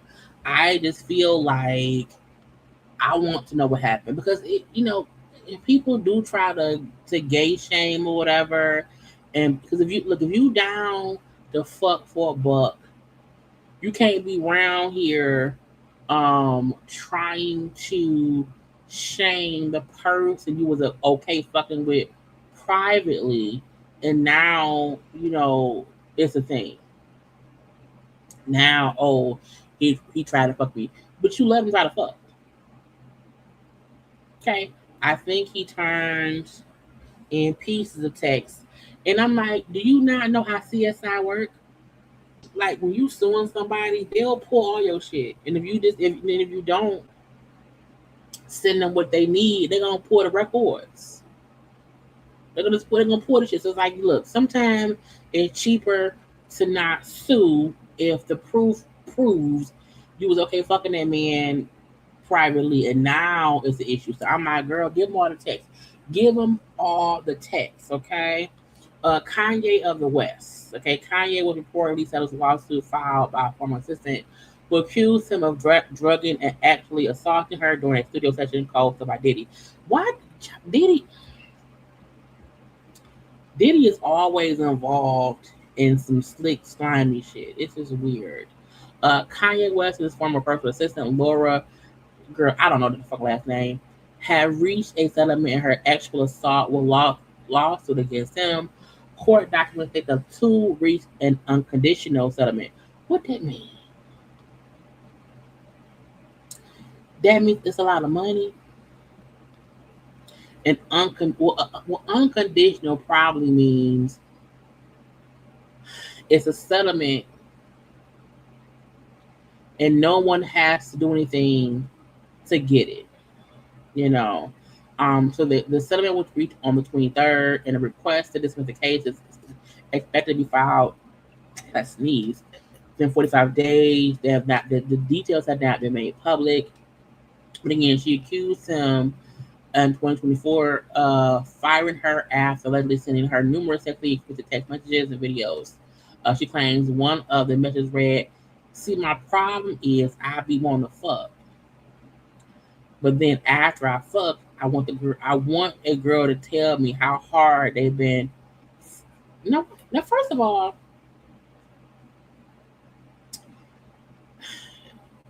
these are not conversations you can have with people who work for you. But I do, I look, you can't say this kind of stuff to your employees. You can't. But I feel like what Kanye said, that's real regular. You just want somebody to talk to you while y'all fucking, okay. But to say, then I want her to cheat on me. Why you want to cheat on you? Kanye is weird. But again, settlement, and y'all know a settlement does not mean guilt or innocence. It just means I want it to go away. Take this money and leave me be, bitch. We just talked about Tyler LaPlay. Is it LaPlay and Megan Watts who got married, I think this past weekend. And already, look, this is why you can't look. Every time somebody out here, my man, all happy or whatever, here comes somebody saying, your man fucking me too. Okay. Some girl then posted alleged text showing Tyler and her was, messing around. Let's see, last night live, what you got to stay faithful. You the one too tired because you don't know how much I want to. Want to do what? Then come through. You mad close. I want to, but my period is kind of ending right now, so I don't want it to ruin the mood. To be honest, he said we got to shower for all that. We run. I said, great night. He run red lights. Look, that means when anyone say my period's kind of ending or whatever, blah blah, but we got to shower for that. That means Tyler out here running red lights. Okay, I'll come because not all people run red lights. You can't let this anybody run your red lights. Okay, you have to be intertwined enough to want someone to come to your red light. That's just weird. Okay. She then put up. I don't have to say allegedly because everything is factual. Boots on the ground journalism. And then it's a text. Call me 15 minutes here. My bad. It ended up being switched around. We ended up going for a strip club. It's okay. You back in LA. I'm working. Child, look, either way it go. Hold on. Let me scroll back. Hold on. What they was saying. Everybody looking at me. What's going on? Guys, I feel like, listen, first of all, to each his own. I can't speak for nobody. But again, it's about like, do you like to gamble? Do you feel lucky? You know what I'm saying? Are you the type of nigga that goes to the crap table? If you really want to gamble it, you see what I'm saying? Then I guess you can be in love and cheat. If you really don't, you know what I'm saying? If you feel like, if you feeling lucky, I guess. But again, what is it? Is the risk worth the reward? Is kind of what the conversation gets into you, or like gets into. You know what I mean? Can you still be in love and cheat? Well, everybody looking at me. What's going on? Can you be in love and cheat?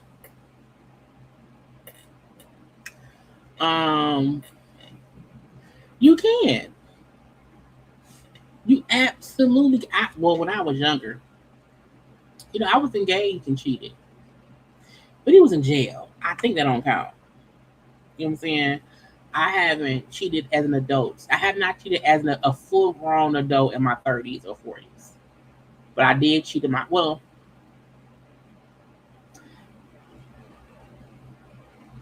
since I turned 32, I don't think whatever. But I feel like people do be in love and they cheat.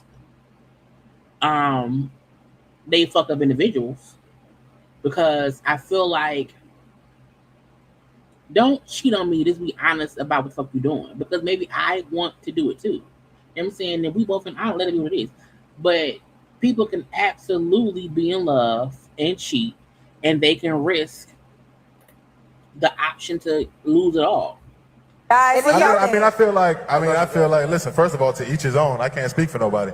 But again, it's about like, do you like to gamble? Do you feel lucky? You know what I'm saying? Are you the type of nigga that goes to the crap table? If you really want to gamble it, you see what I'm saying? Then I guess you can be in love and cheat. If you really don't, you know what I'm saying? If you feel like, if you feeling lucky, I guess. But you like, nigga, what? Oh, you're cheating. Oh, in these trees. So, she also posted how he was giving her cash in hand and whatnot. What you up to tonight? What you mad for? Tyler.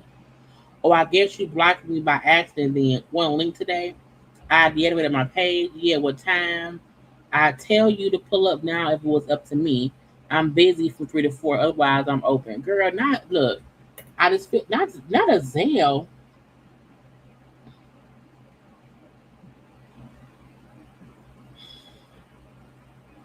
You can't be selling people the monies.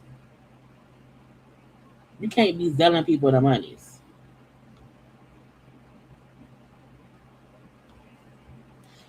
So he Zelle her $350. That's a low amount. Maybe she needs some gas money. I don't know.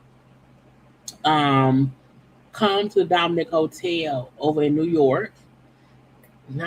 Look, when you have to sneak pictures as proof that you fucking somebody's man, you've already lost. When you have to sneak pictures of stuff so they can see, that's because you know your man jacket.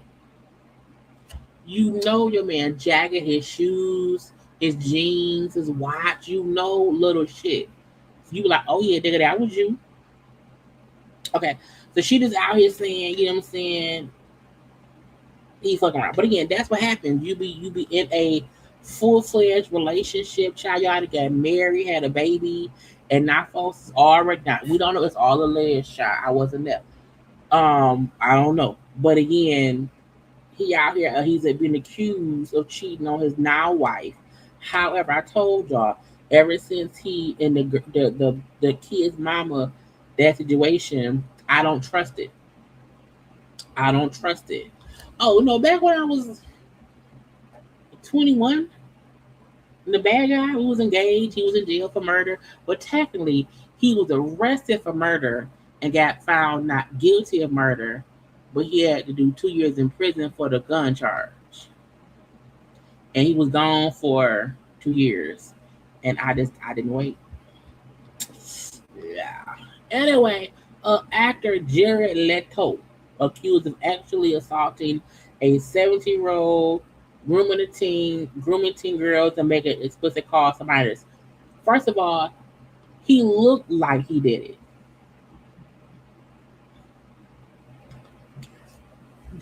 I like Jared Leto as an actor. I think he's a very, very talented actor. However, he has always given me a weird feeling. You know what I'm saying? He always, you know, the movie The Silence of the.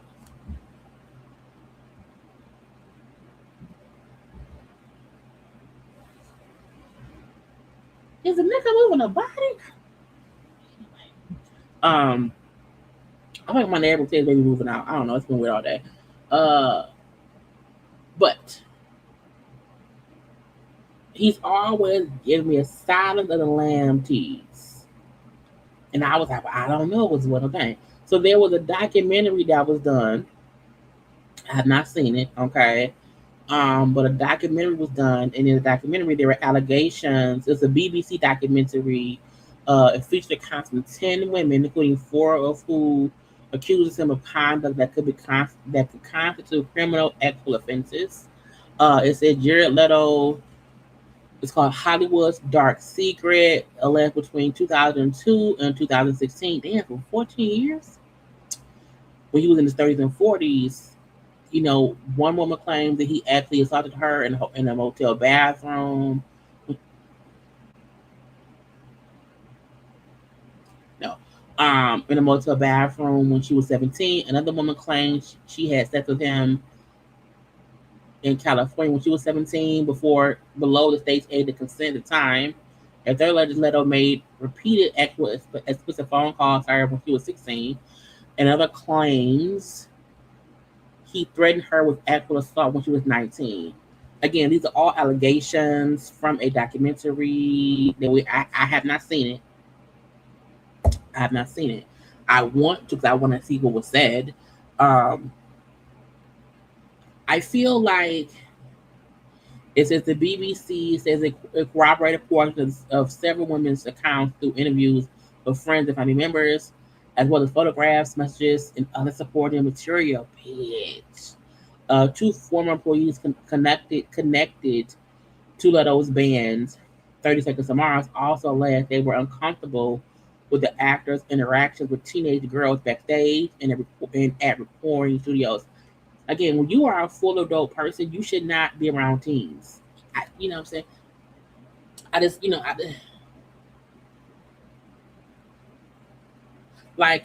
I don't want to hang out with my nephew's friends. The fuck for?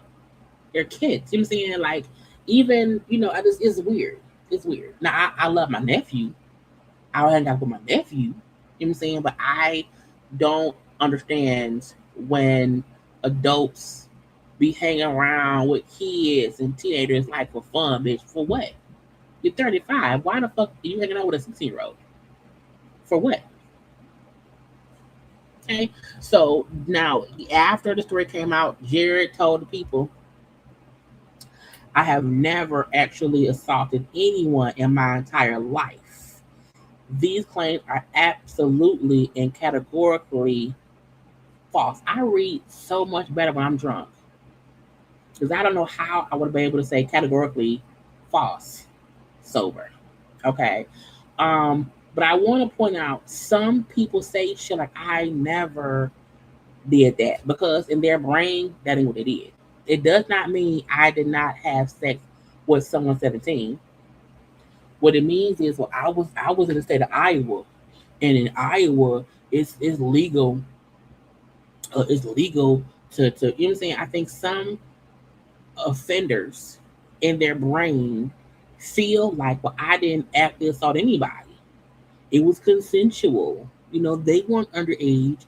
Yes, I was 37, but they were 17. And in Texas, that's legal. You know what I'm saying? So I feel like him denying, because we know a lot of folks said, I didn't do that shit. They did that shit. So I feel like even him denying it, could this really mean he don't think he did shit wrong? He did it. Yes, I was 32 and I was messing around with a 17-year-old, or yes, I was 30 and I kissed a 16-year-old, but in the state of I don't know, Wisconsin, the legal age of consent. And my thing is, you know what? I have no idea what the legal age of consent is in any state. Because why the fuck would I need to know how old someone has to be for me to fuck them? Because for me, you gotta be my age. So when folks say shit like, well, I know I didn't do shit wrong because in Zimbabwe, you know, you can fuck a 30-year-old. But nigga, we're not in Zimbabwe. I don't need a reason to fuck someone under the age. You know what I'm saying? So when people know or what the legal age of consent in this state, in this country, in this county, you fuck underage people.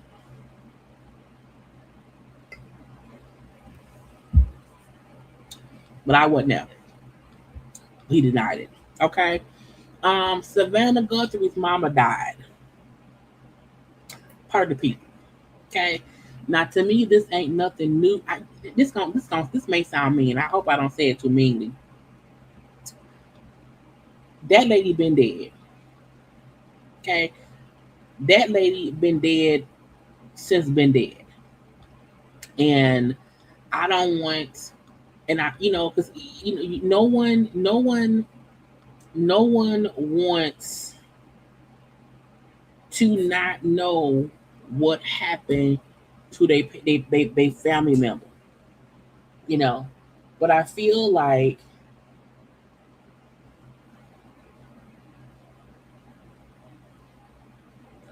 I think I've said that before. Ain't nobody kidnapping old disabled white women for fun. I still feel like it was an inside job. And I absolutely felt like after that first week of that lady being missing, she was dead, you know? So, I mean, sometimes the only thing you can do is know the person's gone, they're dead. Their spirit has moved on. And I have to let go of wanting to bury the body. Okay. Authorities investigating the disappearance of Nancy Guthrie, 84-year-old mama of Savannah, have publicly released the full text of 2 ransom notes in hope that someone will recognize the writing style or identify the person responsible. First of all, they've answered, no, that's not what I'm going to say. They've offered all the monies and whatnots. I feel like if whoever took that lady and buried that lady and came up and said, hey, they got a body on the lake Winnetonka next to the rocks, they're not going to do it now. She's been missing for months. So I don't think any new note. I don't think there's anything that's gonna lead. Because my thing is, this was the biggest. It was a missing white woman. Okay, this was a missing white woman with a white daughter on the Today Show. This had all the eyes and ears available, and they couldn't find nothing. So I don't think showing a goddamn text message is gonna say, "Hey, yeah, that's Gene and them." I still feel like the call came from inside the house. Okay. Per Pima County Sheriff's Department, the first note demanded $4 million in Bitcoin. How do you spend Bitcoin? Does Costco and Sam's Club take Bitcoin payment? Is it the Bitcoin bank? Anyway, so they wanted $4 million in Bitcoin and threatened Nancy's life if the money wasn't paid by a specific deadline. A second message sent several days later claimed Nancy died shortly after her abduction due to an undisclosed heart condition. Nigga, she 84. You kidnap an 84-year-old person. Of course, you don't have a fucking heart attack. But again, it's the second message sent several days later claiming that Nancy died shortly after her abduction due to an undisclosed heart condition, insisting her death was accidental. No, if you kidnap somebody and they die in the kidnapping, it's not accidental. Okay? She didn't fucking slip and fall in the shower and bump her head.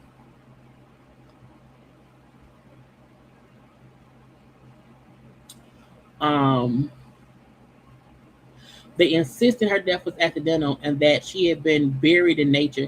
Bitch, how you gonna bury my mom? Investigators have not verified the claim, and Nancy has still not been found. Again, I don't think she would. Child, look, they threw Nancy's body in the ocean. Nancy is at the bottom of the ocean with fucking Jacques Cousteau, Captain Jack Sparrow, and Ariel in them. And because what are tire marks at? They didn't have to. Like, was she in a wheelchair? Like, I feel like if nothing has been found as of yet, they're not gonna find it. And to say, well, she died accidentally, and we buried her in nature. How the hell why would you bury my mama?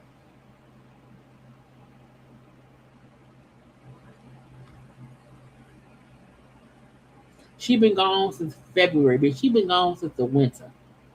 It's damn near fall. So I part of me feel like we don't need. Look, this is the last time I'll say this on this story. We don't need another update. We don't need another message from Savannah or close up in the camera saying, "Please, somebody give my mom." We don't need any of that because again, that lady gone. That lady gone. And until they say, "Hey, we found the body," there's nothing else left for us to do. We know what she looked like. Okay. We know what she looked like. I mean, I know she looked different now because it's been several months, but she looked different now. However, child, look, this gonna sound mean, but it's fine. People search for white people. Okay. If you are a white missing lady and you got money and your daughters everybody looking for you. The Today Show looking for you. Everybody, their mama looking. And if no one finds you, it's for a reason. And sometimes holding on hope to finding your 84-year-old mama who had a pacemaker that went offline.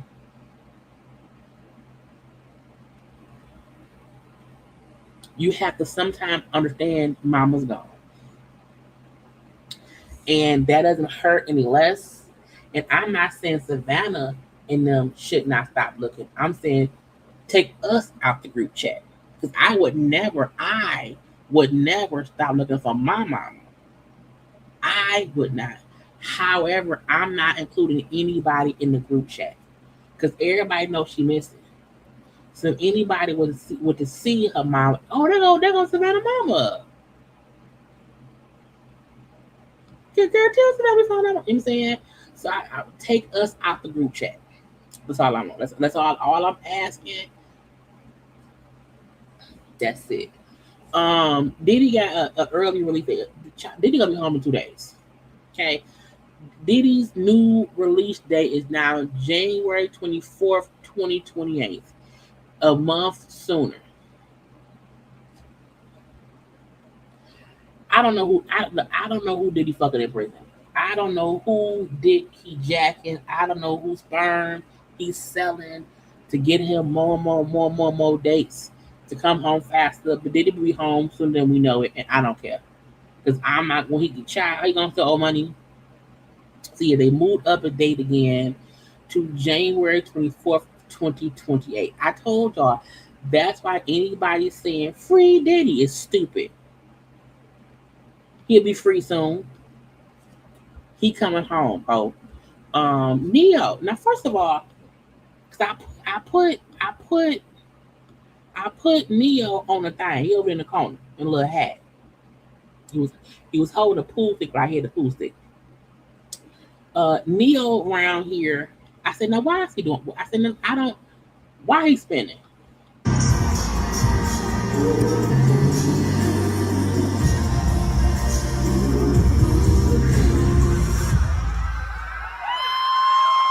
Now, what fucking song did Neo have that he ever needs to be up in the air spinning?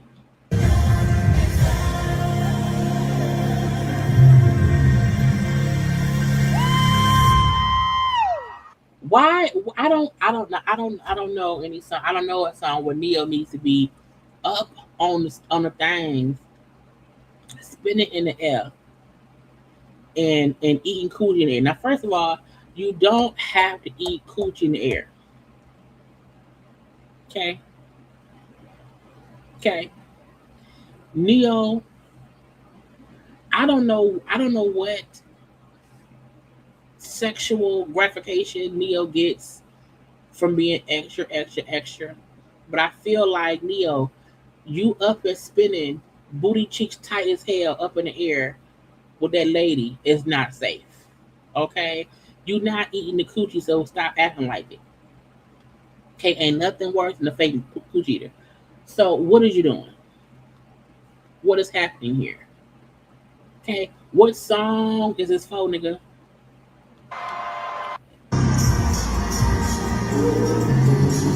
Is he in church shoes?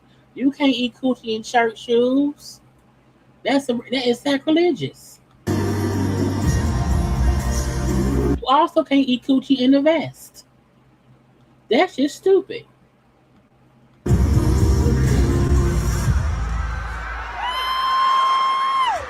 You also should not eat coochie in the goddamn beanie hats. What am I gonna grab?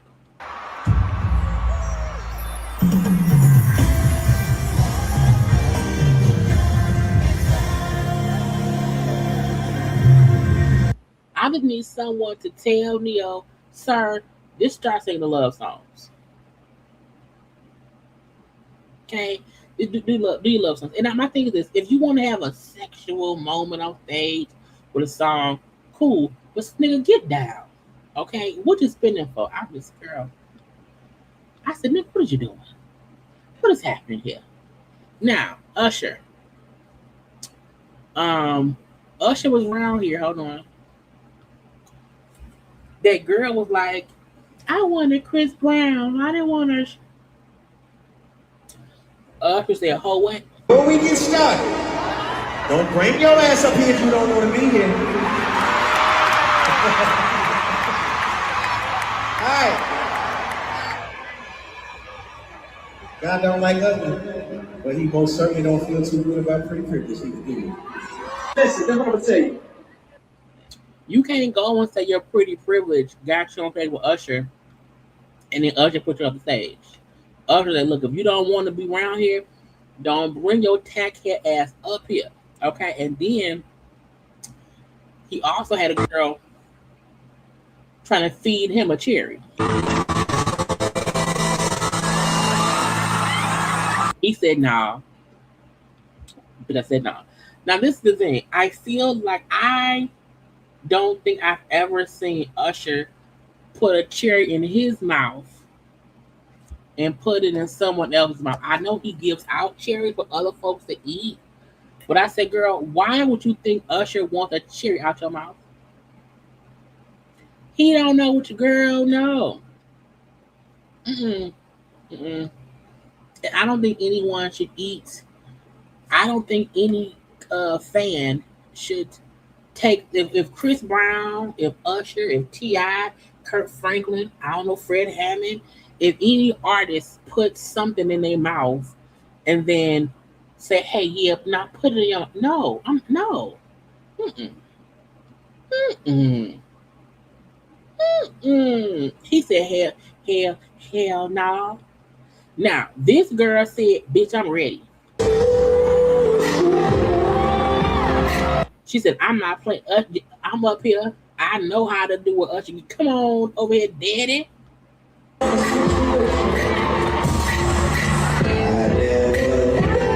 I believe this was a show after the one where old girl said, "I don't want to be here."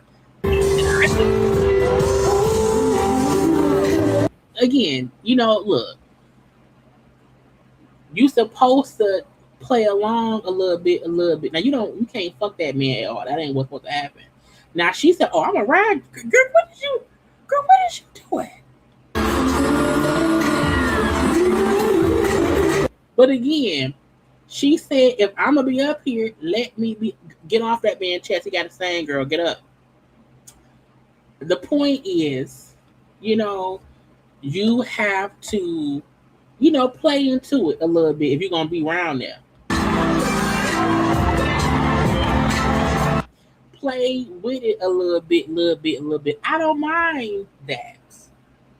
Now, don't put no cherry in your mouth and put it in his mouth.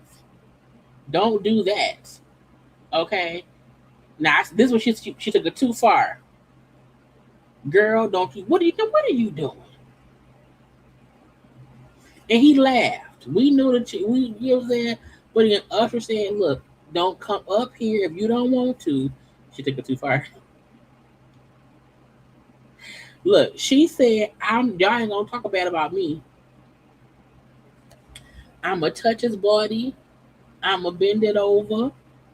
See, look, I don't see if Usher is married, but Usher on stage ain't husband Usher. Usher on stage ain't fucking people. You know what I'm saying? It's a fantasy. Janet Jackson used to straddle men on stage too. But I feel like this isn't too. The cherry piece was too much. Her putting it in her mouth, that was a lot. But again, he knew not to. You know what I'm saying? To take it. But I feel like, yeah, go ride him. We saw Chris Brown child humping a girl and whatnot. We spreading the eagle and humping the cooch. I feel like, yeah, if you are a fan of the artist, have a little fun. You probably won't get this moment again with somebody else. So yeah, can you imagine you being 80? Yeah, that one time at band camp, I was riding Usher on stage. Bent over at all, grandchild. You know what I'm saying? You want to tell a story, okay? I feel like it's entertainment. It's for the show. Ain't nobody fucking. Everybody clothes is on. Just the mouth cherry switcheroo was one step too far. However, at least he said, "Oh, girl," and laughed. You know what I'm saying? But then Usher said, "Ho, not ho, not ho." I don't even say ho. But Usher said, "Yeah, we not gonna have nobody up here who don't want to be here." Okay, how did you get here? Okay, but she said, "I'm gonna ride him." Oh, it's a different girl. That's a different girl. You got rolled twice, girl. What is you?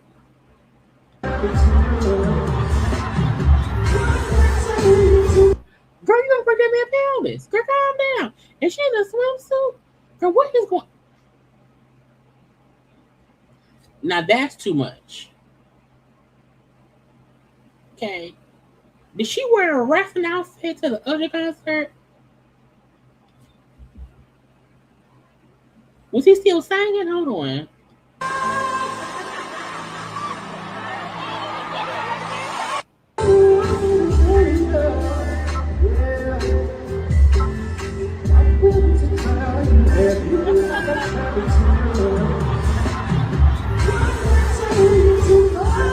To still be singing while somebody's pounding their vagina on your pelvis is a lot. You know? But Usher, girl, what? That girl was on a whole bunch. Hold on. That's a different girl.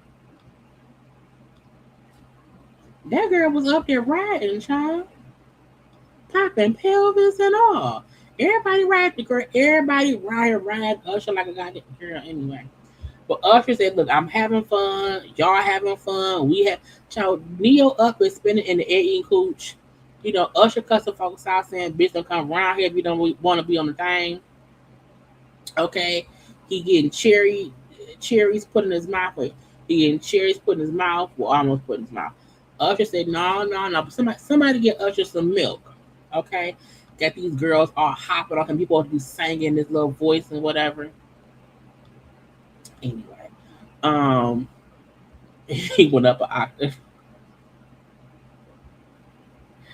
No, I feel like that was a girl from the audience.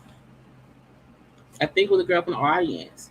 Brittney, is it Griner or Griner? I think it's Griner.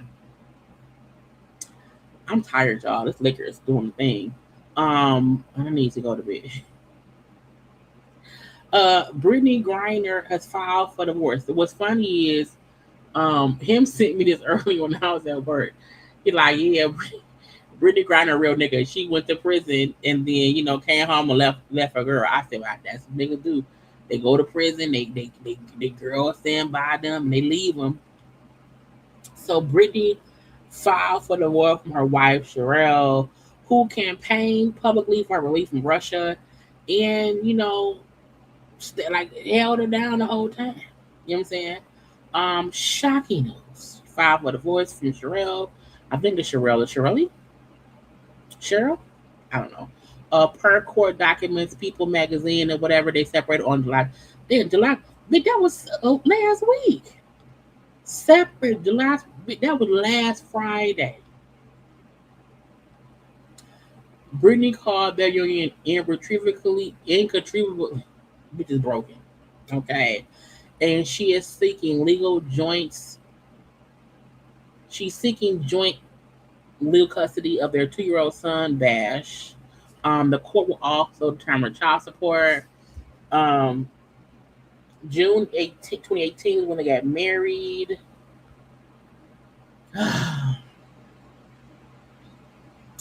You can't go to a Russian prison. You can't go to a Russian prison. Have your wife stand up for you.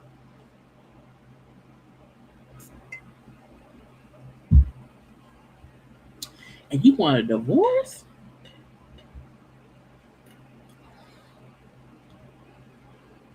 That's crazy. They say Brittney's wife posted on July 1st a whole happy birthday post, all hugged up with her wife. And then 23 days later, the wife said, nah, bitch, divorce. Him said that to get payback, the wife has to, marry like an NBA player. I said, nah. Payback, the wife got to move to Russia and marry a Russian. Okay? The wife has to move to Russia, marry a Russian, and Brittney would then be forced to go to Russia to visit her child.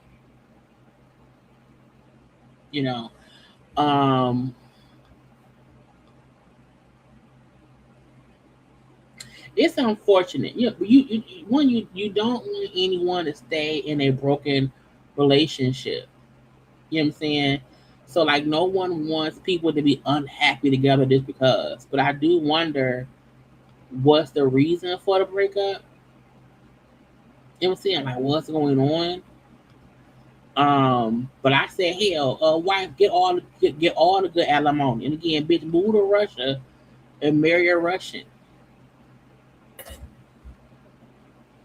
Okay, Move around now.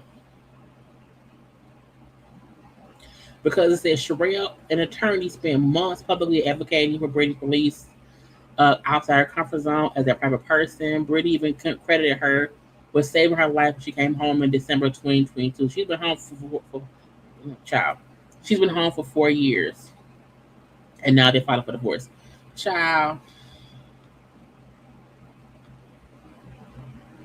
you can't be saving these niggas. Okay. Sometimes let it go and let it be. Because my thing is, if she would have let her ass in prison, then what? Then what? Raven Simone and her wife divulging extra information. We had a thing with leaving things in a dishwasher. There's many ways to clean many toys. Exactly. And then just literally that top shelf, we had a roommate with us, and that was a whole thing. Yeah, Carlicia. Oh, she got one too. She's fine.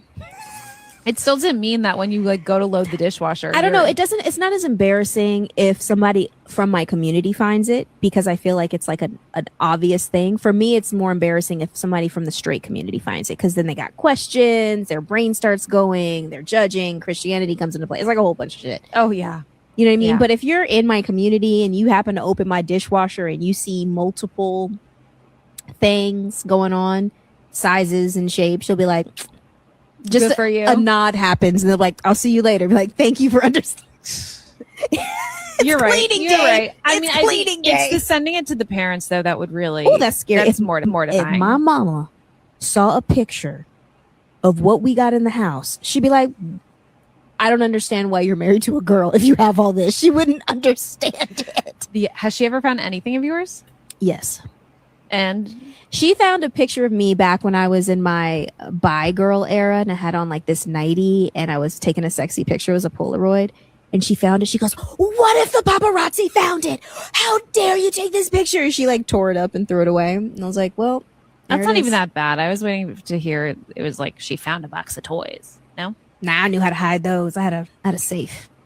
And we had a thing with. I feel like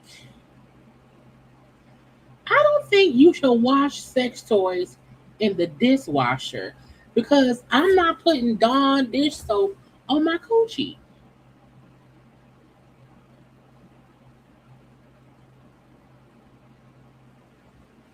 Now, are you just steaming them in the dishwasher? Like,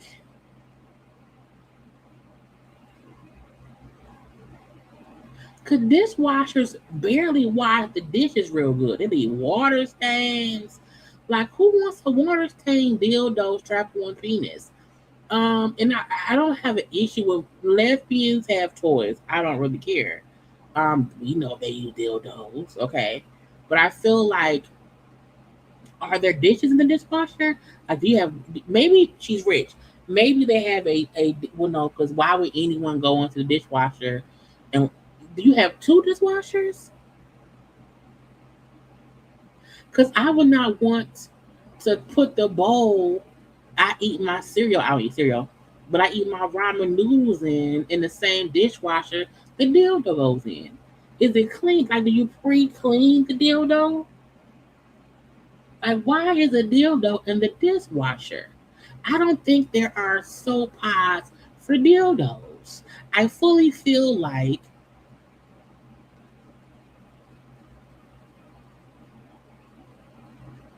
I don't have no dildos, so I don't have them really clean. But I feel like no one should be cleaning dildos with dish soap. I don't. It's weird, But I have no issue with lesbians who have multiple sex toys and they have to clean. I just did not know the manner in which they were. I just thought they was like hand clean, like hand wash, like.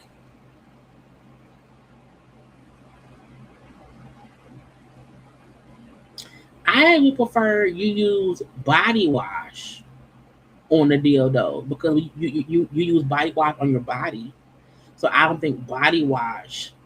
If you have a dildo, okay, and you have body wash, You can clean it with the body wash because it's body wash, and the body wash goes on the body. But like some Dawn dish soap, some Palmolive dish soap, I don't think I would want that on the dildo because in the dildo it then goes up a vagina. Anyway, Raven said, "Bitch, don't eat out my dishwasher. You never know." Okay, Nicki Minaj.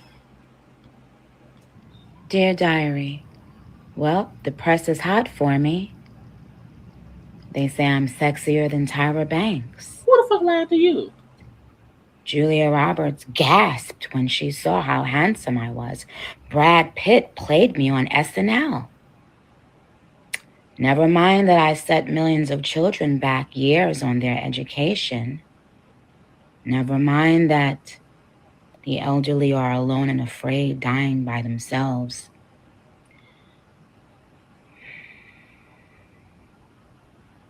Yeah, the press is hot for me. They're really hot for me. Is Nicki on crack? Coining terms like Fauci ouchie. I've got bobbleheads. And if anyone asks questions, me and my gang ruins their lives. I'm writing an autobiography. I think I'm going to call it Fauci ouchie. I think the reason I used this picture of Nicki Minaj is because the bitch is crazy. I wish she would go back into her hole and sit down and leave us alone. I feel like, there are some people who did not agree with vaccine. There are people who don't agree with the measles vaccine. I'm saying there are many people who don't believe in any vaccines. However, to try to make it sound because Fauci was split in the fist when asked questions about COVID-19 and everything, I feel like, do y'all know how many people died before the vaccine became a thing? I could have died. When I caught COVID in 2022, I only had one COVID shot. I went and got one COVID shot in December. Caught COVID. And I think the only thing that saved me from dying was the fact that I had one of the shots that didn't let me die. But when I went to the hospital, the doctor told my mama, had you not brought her in, your daughter would have died from COVID because I was that sick. So anybody trying to make it seem as if Fauci was a liar and it's stupid. It's dumb. Okay, it's just dumb. And Nicki Minaj out here trolling for Code 45 and them is dumb. Even Jamil Hill saying Fauci was wrong, but Code 45 took the vaccine. Fauci was wrong, but the majority of Congress also is vaccinated. So many people made the choice to get vaccinated. And a lot of people were saved because they were vaccinated. And some died because they were not. So when people try, and I'm not telling anyone how to believe this, that, or the other, but because I waited to get vaccinated. Because I don't know. And some say, girl, go get it done. You're on vacation, go get it done. And luckily for me, that helped say, because I got it like right before Christmas in December. And I was in the hospital on my birthday, January 16th, and was in there, child about to die. But I was at home dying for about a week. I was too weak to do anything. So when people, and child was scary as hell for me too, child, to this day. But I feel like people trying to make it seem as if, it's like, no, nigga. And she's posting all this weird stuff. Nicki Minaj is a crazy person. Okay, she's a crazy person. I just need folks to understand, don't listen to her. Okay? Don't listen to her. I think we had Kandi left. We did Usher, we did Neo, we did Brittney, we got Kandi. Okay, boom. It's like 2 things. And I can go to bed, bitch. I'm tired. Okay. Well, I want to do Kandi first, but I want to do let's do Kelly. Kelly from Housewives of Atlanta was on Carlos King podcast and was talking some shenanigans stuff. Just look quick listen. It was nothing from Atlanta Housewives that I wanted. Right? Then why you on the show? Right? It was no person. It was no thing. It was no relationship that I had fantasized about that I would want my life to look like. Then why did no one goes on Housewives of Atlanta unless they want to be a housewife of Atlanta?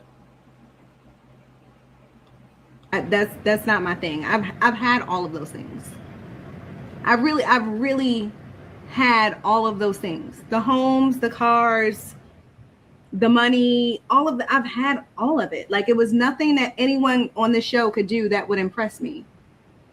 I mean, if you look at it, I came in my first season and really set the standard for a lot of these ladies. In what way? Oh! No, tell me, I want to know. Talk about it? Let's talk about it. I mean, when it comes to fashion, when it comes to content, they weren't doing content. You want to know why they weren't doing content? Because they're not content creators. Saying, well, I did content. They weren't doing content. Girl, because you were trying to gas up yourself to be popular. And the fashions, Kelly can't dress. Kelly could buy expensive outfits that she'd never look good in. In season 16, nobody had their own videographer and photographer. Elliot and I have been working together for 8 years prior to me even filming. But how does that make you anything with the girls? I'm confused. No one wanted that. That was your thing. So that's not innovative. When it came to events, I always did events. You can look back on my page. I didn't host an event at Williams-Sonoma because of being on the show. No, I've hosted several events with Williams-Sonoma. And the other girls have done other things in their own bracket. So what do you mean? That's like a chef saying, I cooked in the hall, but you're a chef. You're supposed to cook. So of course I'm not cooking in the kitchen. I'm not a chef, bitch. I'm a musician. Prior to being on the show. When it comes to Balmain, I hosted a birthday party in Balmain. Shut down the store. These women can do that because they really don't shop in the stores. Where do they shop at? I gotta ask them. I don't know, wherever they can return. But okay.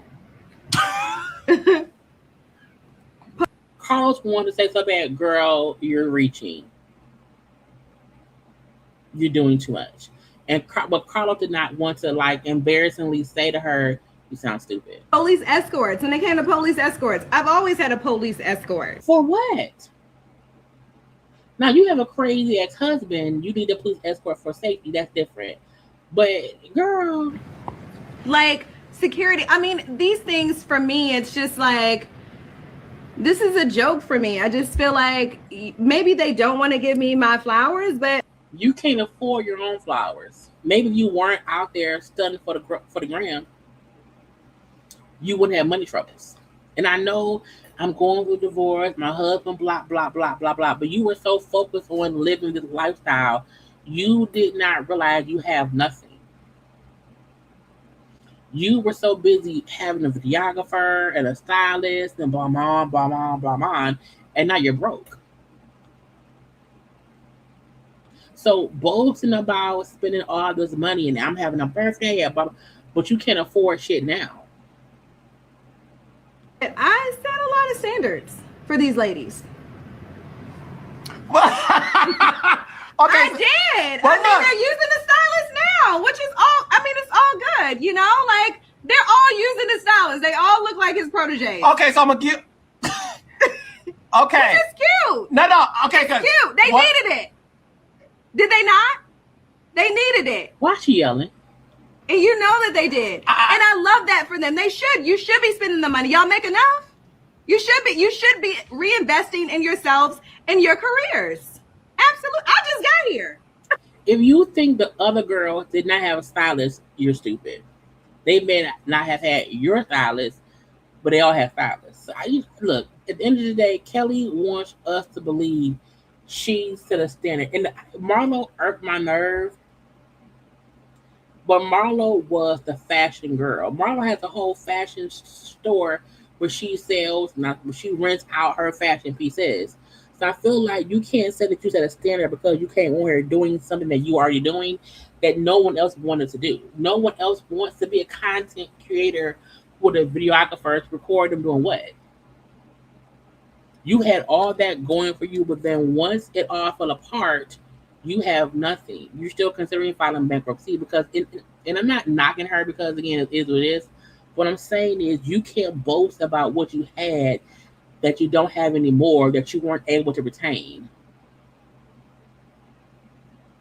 And having a stylist who helps style you, but you never quite looked good, doesn't matter.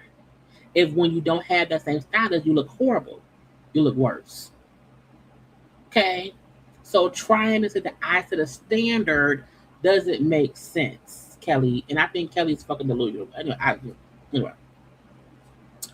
Kandi and them, not Kandi and them, girl. So one, Cardi B released her song "Aha." I love it. I played it like all day today.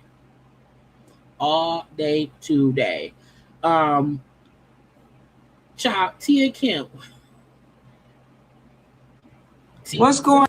Tia Kemp was on TikTok Live is messy. Now, y'all know once Tia Kemp starts playing the song, I gotta pause it. But Tia Kemp and Akbar was going at it on the thing. What's going on, Akbar? What happened? Hey, Auntie, what's up, boo? I ain't know. What's up? Nothing, just chilling in the house. I can't. So she's playing Cardi B song, and I can't because I played the clip of a song yesterday, and my video got flat. I had to cut it off, so I can't play the music. But she put Cardi B song on.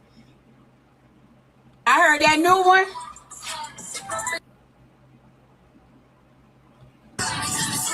What's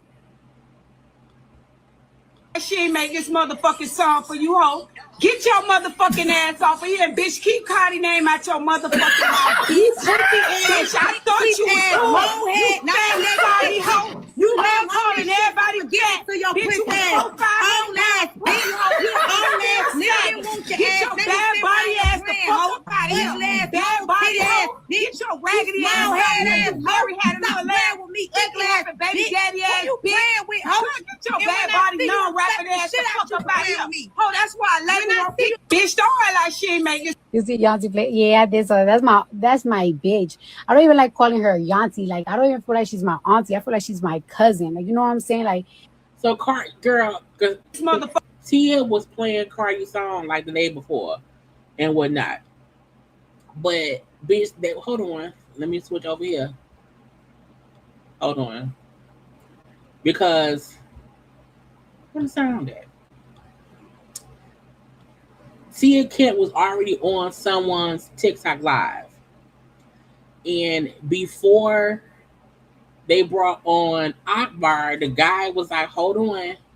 Auntie, hold the beat. Auntie, hold the beat. Auntie. What? Girl, hold the beat. We gotta handle this real quick. So Akbar in the request, right? We all good with Ak? Yeah. All right. What happened with Akbar? What's going on with her? Nothing major, but I just don't want no cross, girl. That's just girl. I don't know what that is. So he asked her, like, hey, auntie, I'm bringing Akbar up. Is that you ain't got no beef? No, what's up, Akbar? She fine. What's going on? What's come on? Let's just pay it. Let's just come on. What we doing? Y'all finna What's going on, Akbar? What happened? Hey, Yancy, what's up, boo? I ain't know what's up. Nothing, just chilling in the house. And the fact that she instantly put on Cardi's song and just started going, girl. I said, now why would she do that? Why you beefing with that lady? Like she ain't make this motherfucking song for you, hoe. Get your motherfucking ass off of here, bitch. Keep Cardi name out your motherfucking mouth. You pussy ass. Bitch, I thought you was cool. You fat Cardi hoe. You love calling everybody fat. To your bitch, pussy you ass. was 4'5" Own ass, bitch. You own ass nigga. Get your bad body ass the fuck up out of here. Bad body ass. Get your raggedy ass out. Mary had a little lamb with me. Ugly ass baby daddy ass. You playing with hoe? Mary had a little lamb ass.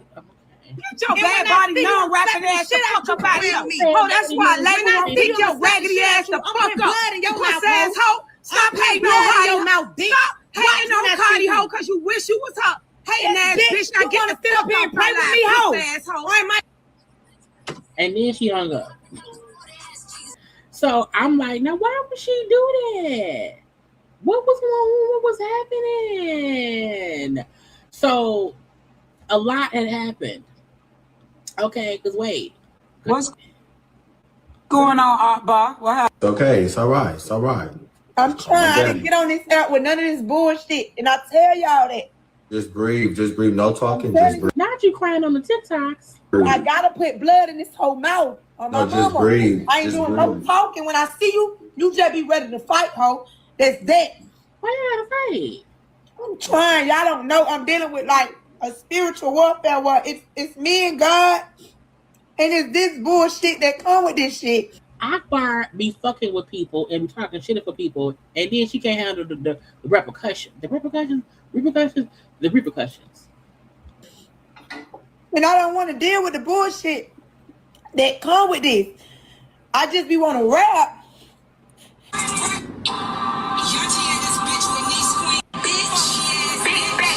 Oh, we can't do that. I just. What's going on, Akbar? What happened? Hey, Auntie, what's up, boo? I ain't know what's up. Because it was a longer argument than I want to find.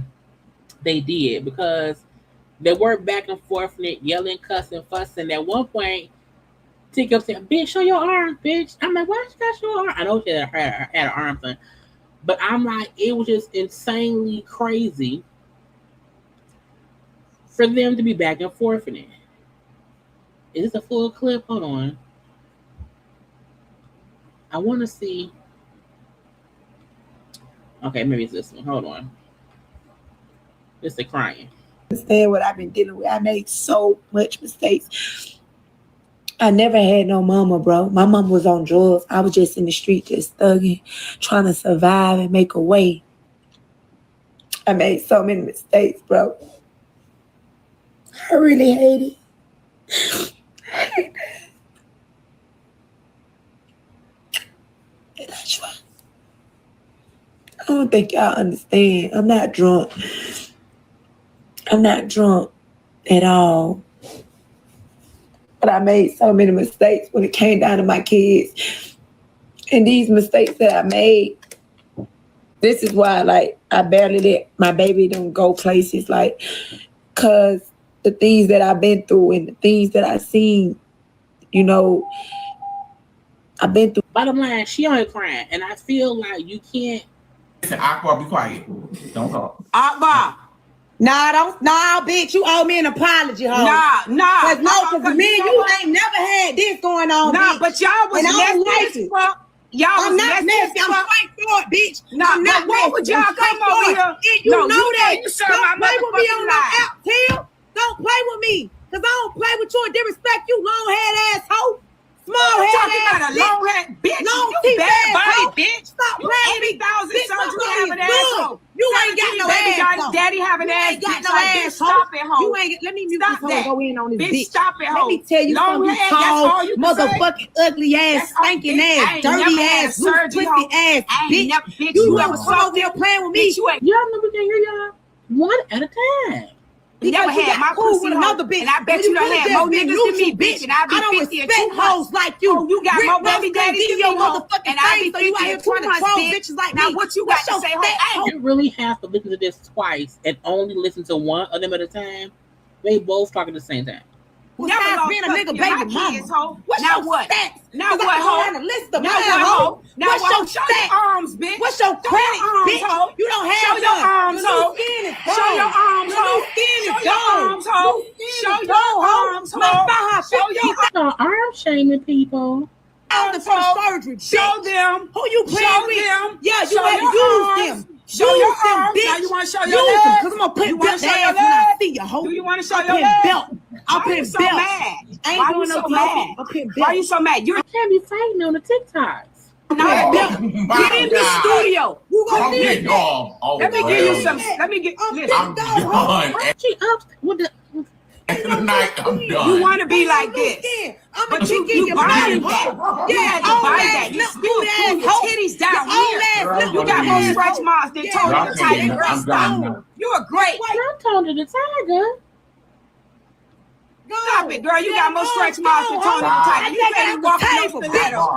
Girl, I could run in stilettos. You can't walk in them. Stop, man. But I'm going to give you some advice. You, ho. Instead of wanting to fight somebody for talking shit and giving you constructive criticism and letting you know you a hating ass bitch, go put that energy in the studio so you could get like Cardi, ho. You need to get like motherfucking Cardi. That's what you need. Blood in your mouth, bitch, I be booked more than you and you a rapper. She got that grade, you and you a rapper. She gonna get that grade on the talk. Hell no. Or if you know me, and if you know who you know, I promise you, ho. I'm booked more than you and you a rapper. I'm putting blood in your mouth, ho. I'm booked more than you and you a rapper, ho. Akbar. I'm booked more than you and you a rapper. Why are you mad?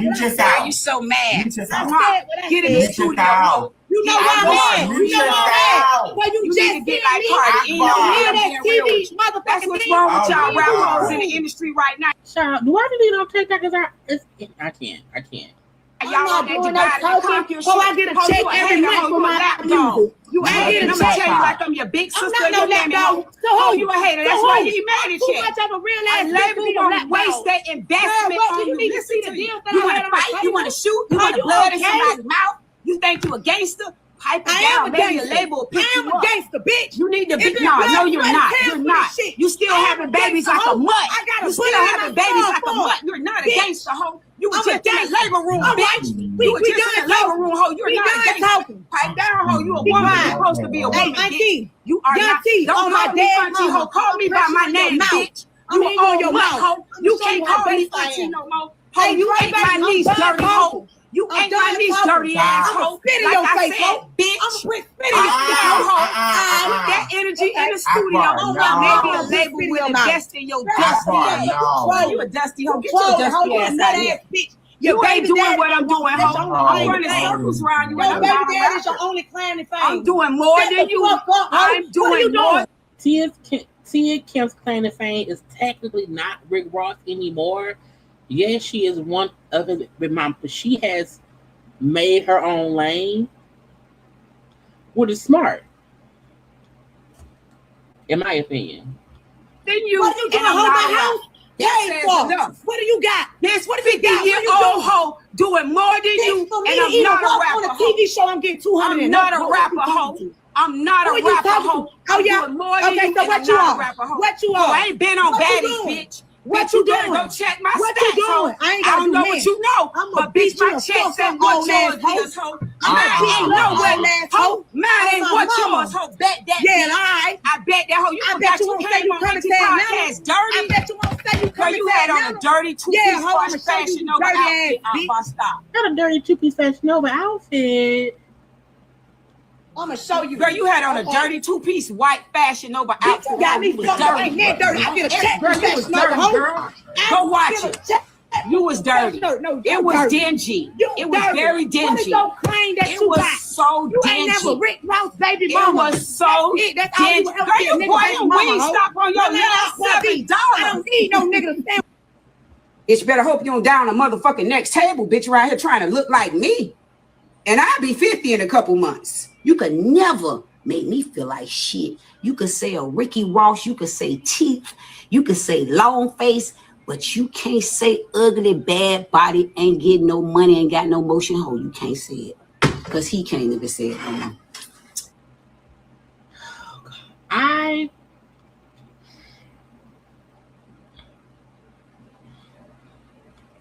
I am flabbergasted. So all that happened, right? All that had happened. Again, Akbar was on there crying. Kayla in tears. It's all right. I'm trying to get on this app with none of this bull. Okay. Cardi said, hold on, ho. What's going on? No, wait, where's Cardi? Hold on.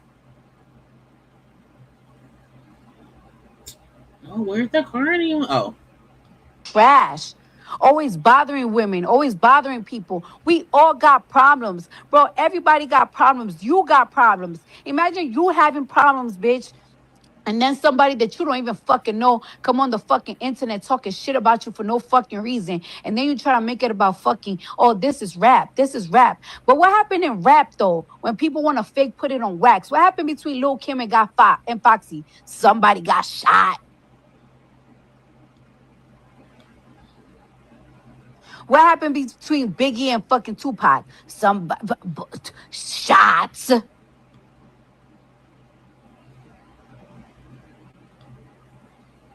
What happened between K-Flock and D-Thing? Shots. Everybody always want to fake make it this about hip-hop, bitch. And what happened in the history of hip-hop? Bitches get touched. Stop playing. That's why I don't play those games.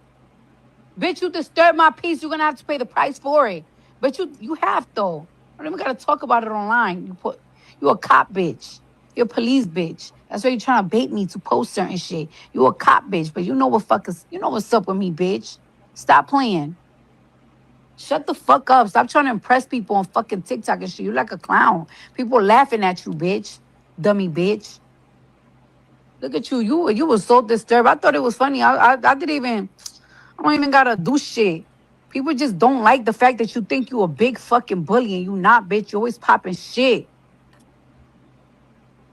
Look at you as a fucking clown. Talk about you gonna put blood on a bitch mouth. Who you gonna put blood on, bitch? Do it now. Do it right now. Do it right now. I want you now. Matter of fact, send your best bitch. Send your best bitch. Send your best bitch. I be outside comfortable, bitch. All the time. Send it.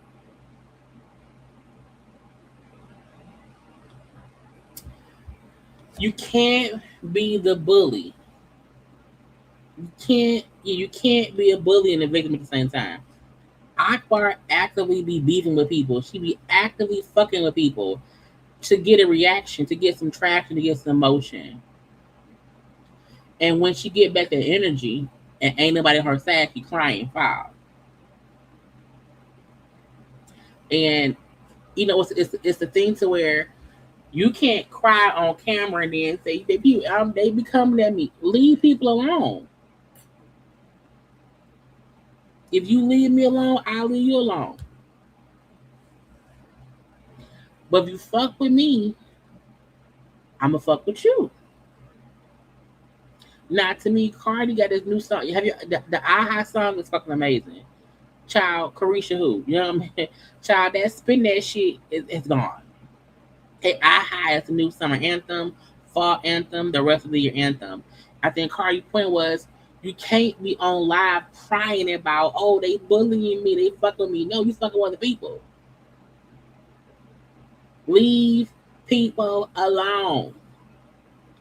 Complete, because if she leave, now Tia Kemp cussing her ass out. That was just funny.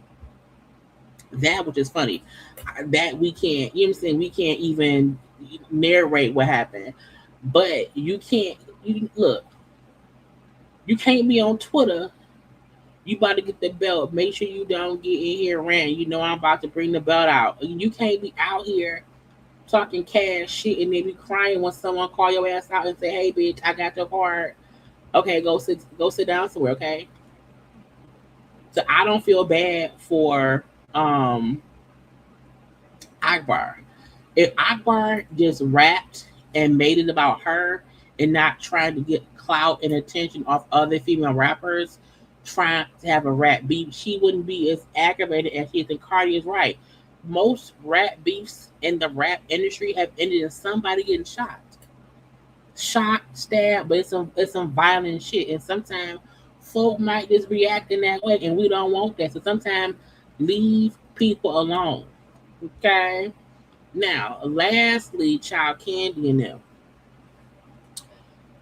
Tamar, wait, where'd the post at? Cause y'all remember back on where is it? Yeah, I remember back at Essence. Was it Essence? I think it was Essence Fest. Where Tamar tried to be like, oh hey Kandi girl, congrats. And Kandi said, girl, why this bitch here?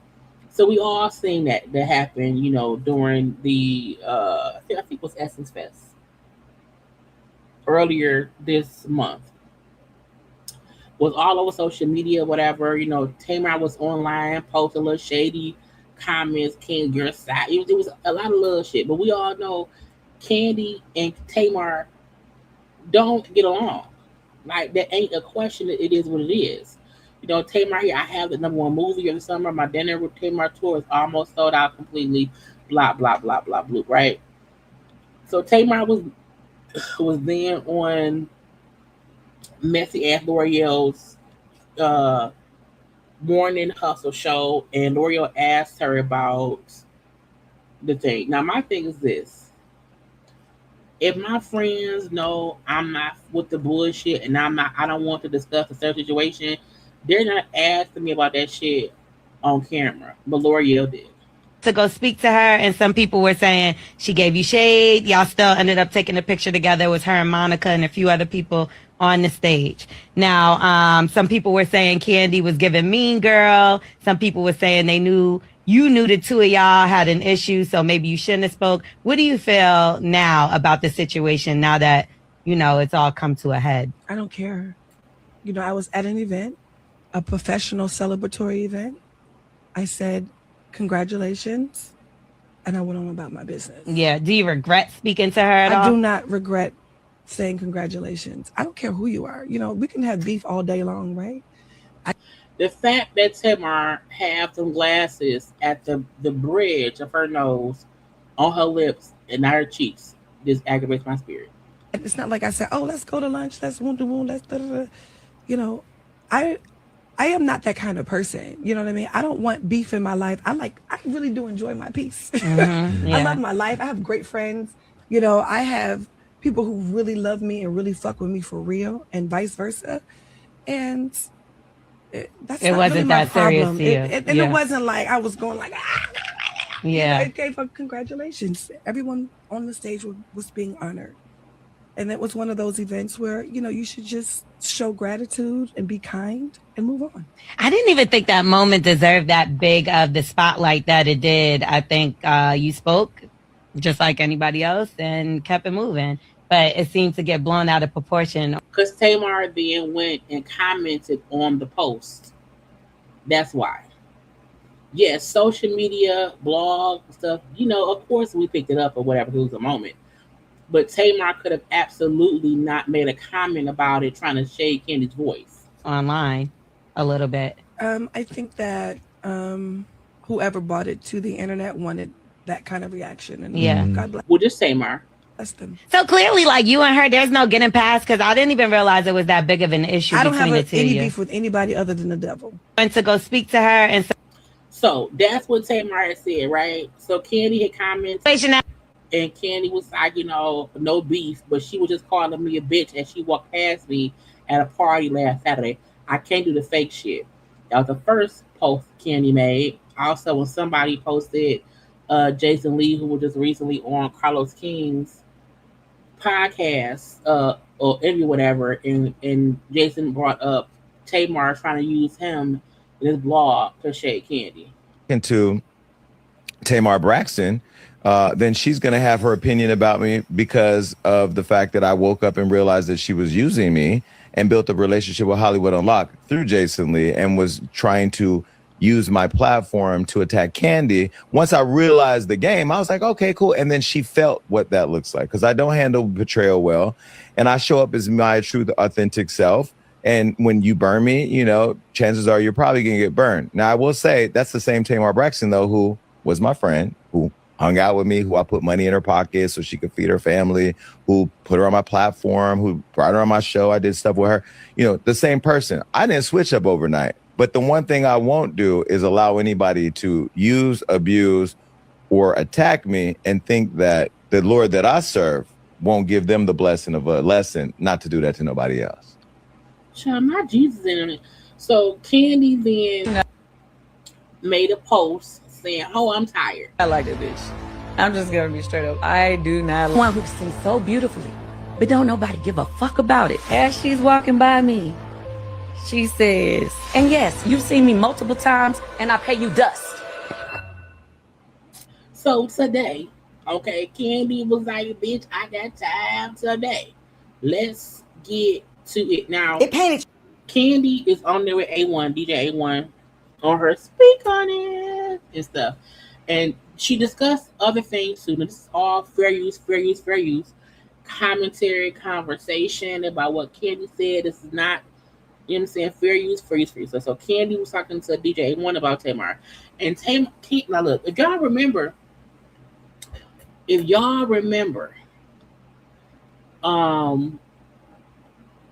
I kept trying to find my old video. I may find it and put it up later. But you know, Tamar was the one saying Todd and Kandi try to fight me. And I'm gonna find it, and maybe sometime tomorrow we'll rewatch what Tamar said about Kandi. That really put a nail in the coffin. But again, this is Kandi speaking directly about Tamar. You out to as though you weren't too intrigued to be in the presence of someone. Now this is in color, y'all. This ain't me talking. This is in color. Somebody walked in the room and you weren't too. Well, because I know you. I actually hit you after I saw it, and I said, "Well, you didn't look like you was too pleased at the presence of someone." Now we're gonna tiptoe around this shit. Or we gonna get Hell no, we ain't tiptoeing around shit. All right, well, You talking about Tamar Braxton? Okay, there we go. I do not like that bitch. I'm just gonna be straight up. I do not like that bitch. I do not like her. I feel like Kandi is saying, "Hey, it is what y'all know." Kandi's team and then flagged my channel one time a couple years ago, pissed me off. However, I still don't have no ill will towards Kandi. I do think Kandi overall comes off like a very nice person. She doesn't come off as a sneaky, underhanded person. I've never really heard anybody bad talk Kandi in that way. That's point one.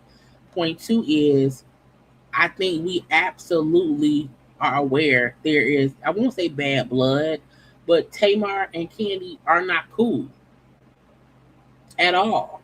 You know what I'm saying? And again, from when Tamar went on and accused Todd, back when Kandi and Todd was married, of trying to, physically assault her, I think that was an absolute nail in the coffin. Is a fake ass bitch to me. And no, I was not finna be fake with her motherfucking ass at that place. I was sitting there looking at her crazy because I'm like, why is she over here and like she trying to shake my hand in here when this lady talks crazy about me on a regular basis? Also, remember, it was that video of Tamar talking shit about Kandi's restaurants, the OLG restaurants. So I think Kandi's point is, Tamar might not consistently say shit publicly about Kandi, but Kandi is aware of shit Tamar says about her privately and also a little bit publicly too. And while I saw other people saying, well, Tamar was being professional, why act funny? Bitch, if you don't like me and I don't like you, we know that, you don't have to come speak to me. You don't have to come speak to me, bitch. And if you do, I don't have to oblige your fakeness with niceness. On the internet. So all the fucking time. And then, first of all, and for the people who say I left her out of the picture, that is not true. I posted the pictures with the people who were being presented an award. So the award winners and the presenters. That was who was supposed to be on the stage. I don't even know why she was on the stage. She was not presenting and she did not win anything. I kept saying that too. I was like, I don't know how or why Tamar was up there, because that was an event that did have, it was Monica, Missy, Brandy, Kandi, and whoever else. But they were getting whatever awards and whatnot. I kept saying, I said, why the fuck was Tamar there? Because Tamar don't get along with Monica. She don't get along with Kandi. You wasn't presenting nobody. So why did you think to come up there? I don't know who the fuck called her up here. So I was like, I don't know why she's up here doing this fake ass interaction that she's doing. You handled it very well. Apparently, she, at the people, the world, when I say the people, I mean the people who are watching, she had y'all thinking that I'm a mean girl. But let me just say, she gives a very false representation of what be going on. This lady is constantly trying to gaslight me on a regular basis. Okay? So that was just a few weeks ago, right? Yeah, July 4th. July 4th. 4th, yeah. This past weekend. On Saturday. What day was that? July 25th. On July 25th. So that means this was recorded. Kandi recorded this. Oh, probably just yesterday. And whatnot. So a few weeks later, I'm at a party here in Atlanta. I come in late. I walk into the party. It's like dark. I'm walking in and she's walking out. As she's walking by me, she says, after she done passed by me, to be clear, she says, bitch. I had not said anything to this woman. Well, that changes things. Let's talk about it. Let's talk about it. I want people to know, because normally when she and I have these interactions, I never really tell my side of the story. She's always the one to be running around telling everything. She didn't go around saying nothing this time because I paid her dust. So she wasn't able to gaslight me like she was trying to at this party. And I didn't give her nothing to be able to say. But she walked past me and then says, bitch. Okay, so I kept my stride. Because I'm walking into the party. It was a party that the theme was like a strip club. I'm walking in with a bag full of money. So I'm just keep walking. I'm walking in with a bag full of money. And was. KB, you wouldn't even have to have the bag, bitch. You are the money.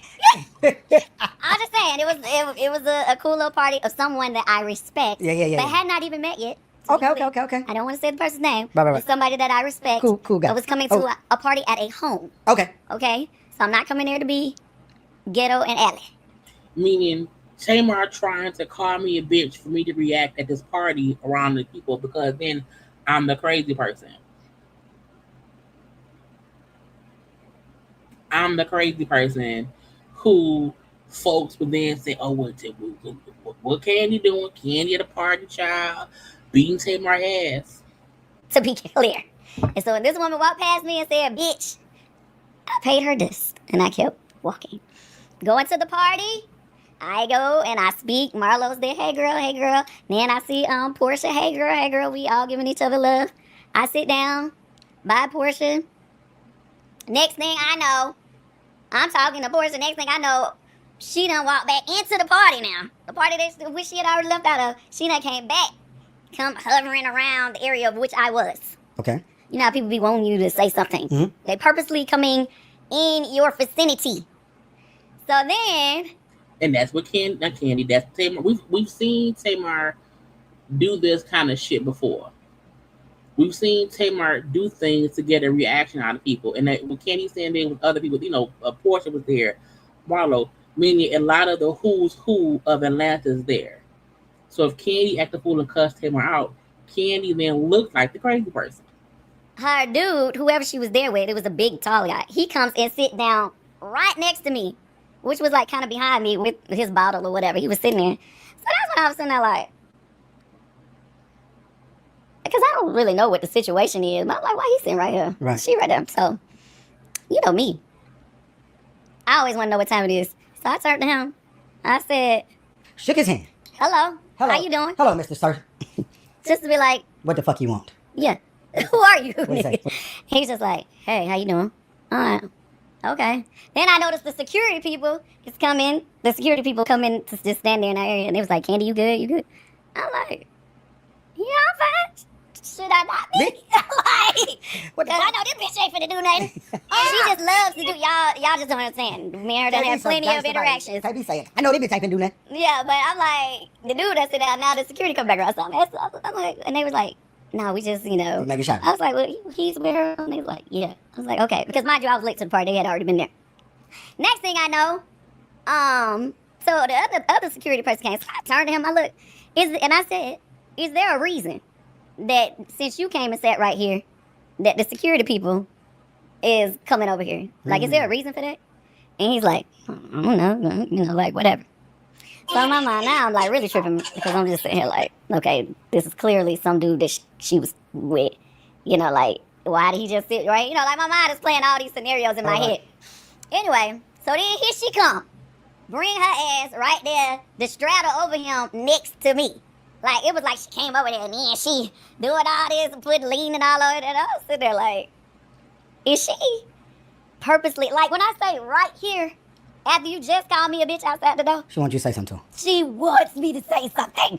So is this a no phone event? Yes, it was a no phone event. They took So we can't record up, we can't see nothing. our phones. Okay. So it wasn't a thing where we could like videotape what's happening here. So anyway, I ended up. So she might just been fucking with you because it ain't like she was doing this shit so motherfucker can get it. She might just been fucking with you. What I'm saying is, bitch was testing your gangster. She purposely does this. She does this and is trying to get a reaction out of me because to the public, she got y'all thinking that I'm some sort of bully, that I'm a mean girl. This ain't the first time. Let me tell you something. This is another thing that, let me just tell you. It's so many things that have happened that y'all don't even be privy to. Oh, fucking yeah. Last year, 2025, remember it was something that she had been talking trash about me online or whatever. And then on the red carpet, I was asked about it. And then I said, well, if you deal with clowns, then you'll be a part of the circus or something like that. That's a great response. Actually, I'm going to take that. Oh, she texted me. Well, this clown knows that your husband is a part of the LGBTQ community. Not gay. I actually saw him on a date with a man. Not with a man. So come join the prep circus. Said another word about me, bitch. I'm releasing the proof. Like I told your non-singing lying ass, this ain't the Housewives, bitch. First of all, I would have went and mollywop Tamar. Don't be texting, girl. Now, this is what she texted me. And I did not reply. But not even long, it was right around the time she said this text was the same time. It was not long after that. She was on a podcast with Nene. It was like, we love her. I respect her. We want you to do great. We want you to do well. But she sent this text. Oh, mind you, the text came the day before my play was supposed to be starting that year. Which play, Kandi? Othello. Thank you. Last year before Othello. So the day before the red carpet thing. See what I did there? Yeah, no, I'm saying day before the red carpet, that weekend of the play, that's what she texted me. Tamar sending texts trying to force Kandi to clap back on social media or say something publicly that then causes, a social media stir of it all. And Kandi, like, I'm going to keep ignoring her. I think even the fact that Tamar tried to publicly speak and be nice to Kandi, hoping Kandi will react, because then it makes Kandi the mean girl. It makes Kandi the villain. And Tamar, I would have said hello. I would have said congrats. But bitch, you don't like me.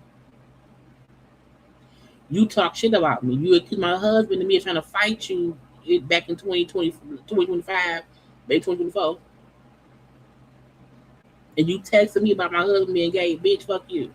I did not respond because I'm like, anytime I have something going on major, she always seems to put my name in the press or do something or try to gaslight me or try to make me seem like this person. Attachment? Yeah. So all of a sudden, her flame is being lit by my fire. You feel what I'm saying?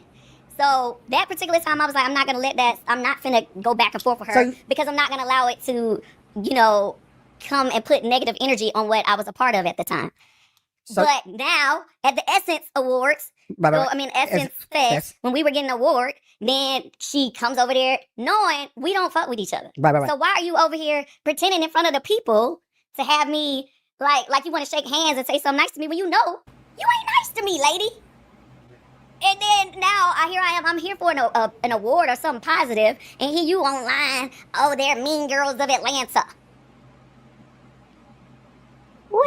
At the end of the day, I know she gonna have something to say about this, and I don't care. For sure. So At the end of the day, y'all can say what y'all want. This lady is constantly saying stuff to me when y'all don't know, and you see her online when she do be saying stuff that you do know.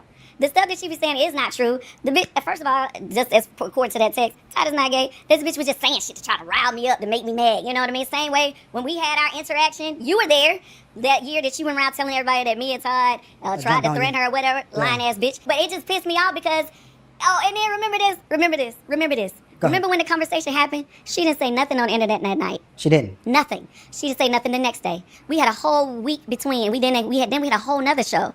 Didn't say nothing. Waited till she left the show and then posted on the internet. Oh, guess who I was threatened by? Her and her husband. And that was something where we all wrote up. Like, why did she wait to bring it up? Why would she accuse Todd of doing that? And I believe when the footage came, like, if I'm not mistaken, footage came out of either the confrontation or whatever Todd said. And I think even the stuff that white man agreed that Todd said, it wasn't at all what Tamar made it to be. So Tamar is always like purposefully lying on people to play the victim. And I think that once you accuse my husband of trying to physically, fight or assault you, bitch, we can't be cool.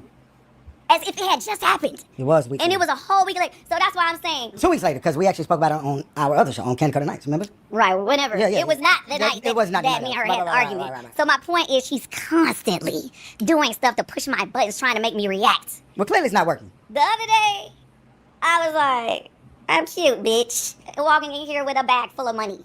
I'm not. At somebody's house who I respect. I'm finna be in here at the ghetto with you. Not finna do it. So let me ask you this, Candy. Now that we know what's cracking, we know how you feel. Can we dead this shit? Is it over with? I was trying to dead it a long time ago. Did you hear me just say she came up to me not come up to me. She walked past me, calling me bitch. She just wanted me to turn around and say something, so then she go back to y'all and say, she's a mean girl and she's picking on me. That's what she wants to do. She always wants to do that to me, A1. Well, that's gonna happen again when this comes out. Yeah, and I ain't gonna respond to her. She could go have at it. Have a good time. Because just remember this, bitch. I'm the one that got something going on, and you the one with she loves to tell y'all how I can't sing, I can't do nothing. You the one who can sing so beautifully, but don't nobody give a fuck about it. Because the only reason you ever get airtime lately is when you're talking about me or you're talking about somebody else. And that's true. I did not even know Tamar had a tour or something going on right now, because Tamar never promotes herself at all. Tamar only is in the blog when it's about some messy ass shit. You doing something negative. And if that's what you want to be known for is negative bullshit, keep doing what you're doing. Other than that, I would suggest learn how to be a lady. Learn how to carry yourself in public. Learn how to carry yourself on the internet. And learn how to handle your business without being known for drama. Now, since I don't want to be known for drama, I'm gonna leave this right here. But I mean it when I say it. No, I won't be shaking your hand. No, I won't be acknowledging your motherfucking presence anytime I see you. And yes, you've seen me multiple times, and I pay you dust, and that is going to keep happening. Tamar at home.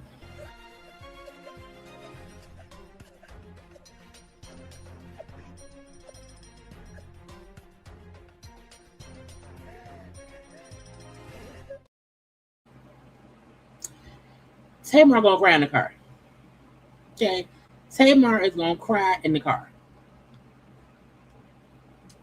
And I meant what I said. Well, now that that's on the record, let's put that in gold. Let's press that up all the way home in love and war. Amen. Amen. Mm-hmm. Praise God. Praise the Lord. Thank you, Jesus. You meant that shit. Because I did not even think about it. At the Essence Awards, I didn't say anything to her. Nothing. She came over there, just can't wait to get over there trying to pretend like she want to shake my hand. And because I side-eyed her Then you gonna go back online, oh, she's the mean girls of Atlanta.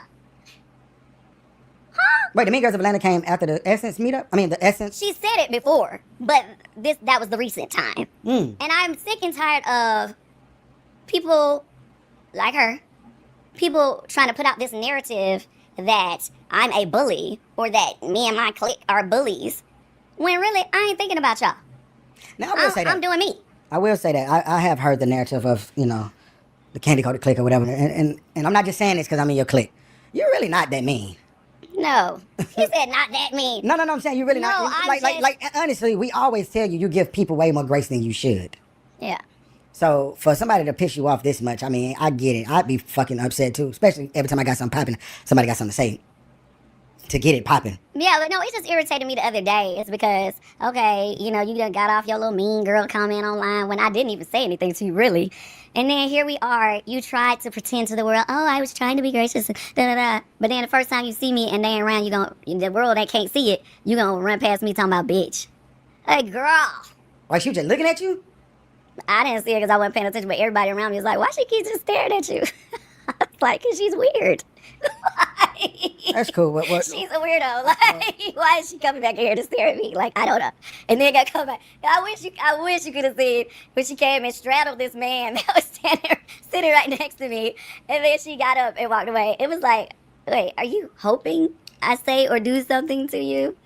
Like, okay. And the thing about it is, Tamar has no traction. Tamar has no, which it is 12:30, girl. Oh my God, that's why I'm so fucking tired. Tamar has no traction. Tamar has no action. Tamar, and the only reason I know she's on a tour is because when she had made a comment on the TikTok or wherever, she was saying how her tour sold out. I figured I ain't heard nothing about no tour. I ain't heard nothing. And then when I was on TikTok today, I'm like, I saw a post that someone posted from the tour she doing or whatever. But Tamar never uses social media and any of that shit to promote herself. Tamar only goes active when it's about bullshit. Period. And the fact that Kandi know, bitch, you don't like me. So why are you in my face smiling when I know you don't like me? And I don't like you. So why should I have to be fake? But again, Kenny's point was because it makes sense for Tamar to play victim to the mean girls of Atlanta versus no, bitch, I don't fuck with you. And you don't fuck with me. And you know this. So when I was on TikTok, when I was driving home today, I don't know sound. So Tamar is on a Love and War sit-down dinner tour where they barefoot child in white outfits on couches.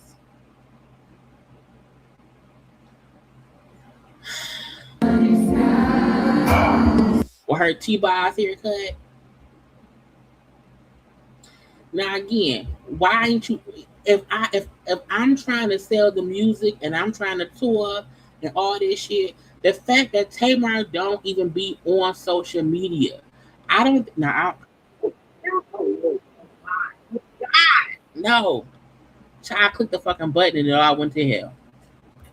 Oh Lord. I was panicked. But the fact of the matter is, I don't believe Tamar even have Instagram no more. Now, I don't know. She might have me blocked. I don't know. But whenever I went to her page, from my regular page to my backup page, Tamar don't have an IG page anymore. How are you out here on tour and you're not promoting the tour? How are you out here going doing interviews with L'Oreal on the thing or whatever? Why would you even allow her to ask you something messy about Kandi?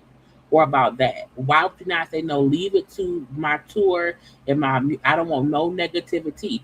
Wanna know why? Because Tamar thrives in negative spaces. Now she said the thing is sold out. I guess so.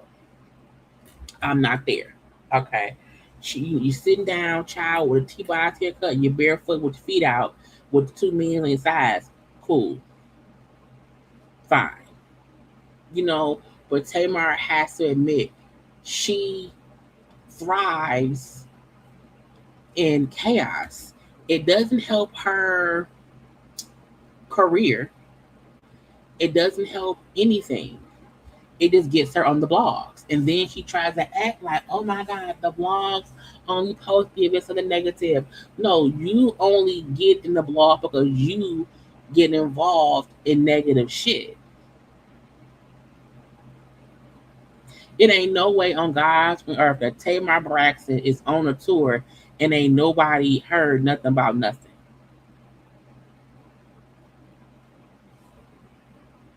And I think she's singing a little bit. Hold on.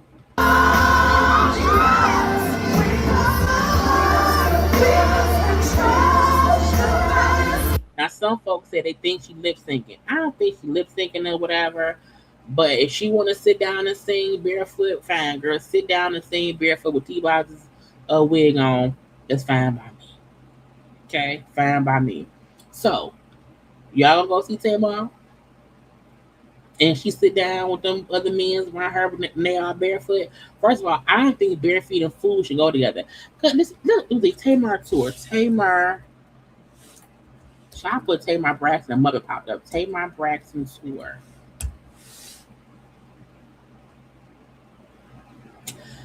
Tamar is performing live on a 2026 summer tour with upcoming intimate stops at the City Winery. Her next is the upcoming tour day, Saturday, August 15th in Tennessee. Hold on. So she got some August dates. But July 30th, so 2 days ago, she was in Atlanta performing. Child, well, how can I get a ticket? I don't want to say I can get a ticket. Like, the fact that you Googled, how do you even get a Tamar Braxton ticket? I just wonder. Child, not no results.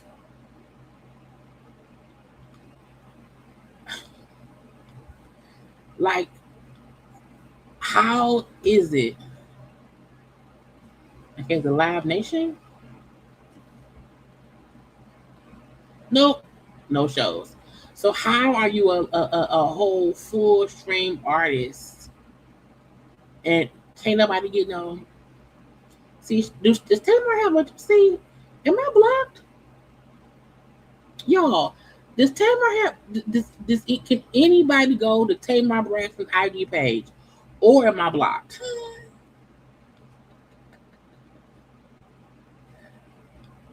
Because the fact that you can't even get no fucking tickets. Like, how do I get tickets? I can't get no tickets. The crew she pay. Okay, I just wonder. Let me see. Hold on. Oh, because I can see her on let's see, Tamar Braxton. I can see her on the TikToks. But how do you even get a ticket? 2 days ago. Please hold on, child. It's moving too fast. Bitch, not a tour of 4 dates. That ain't a tour.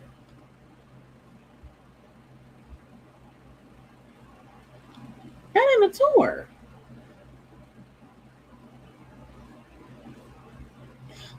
So Tamar has an IG page. And Tamar blocked me? Or does she not have a page? I don't know. I'm not. Did they not have a page? So here is the attention, Tamar. Here's your chance to have dinner with Tamar and friends. Join us for music, storytelling, and some good singing at the City Winery. Okay, some merch, some conversation, some music in Atlanta. So today, the first, she'll be in New York today. She'll be in Philly on the 9th and then in Nashville on the 15th. Oh, and she's going to have meet and greet packages. Girl.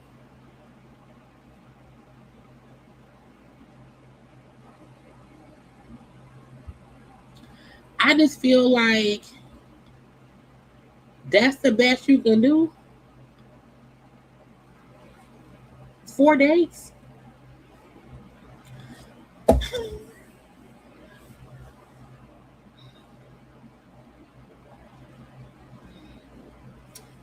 Okay, hold on.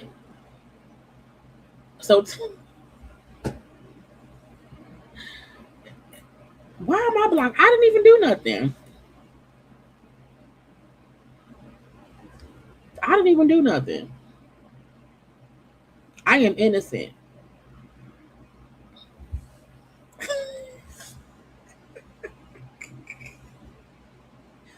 Y'all, why she block me? I am an innocent bystander.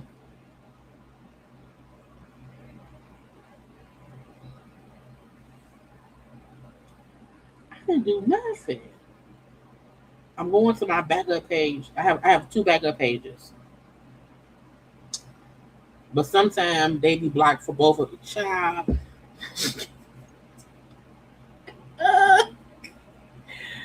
Oh well. So Tamar got me blocked. Portia got me blocked. If somebody else got me blocked, who was I think somebody else that blocked me? Like 2 other people. It might be because, child, look, I didn't make her dance. What dance did Tamar at?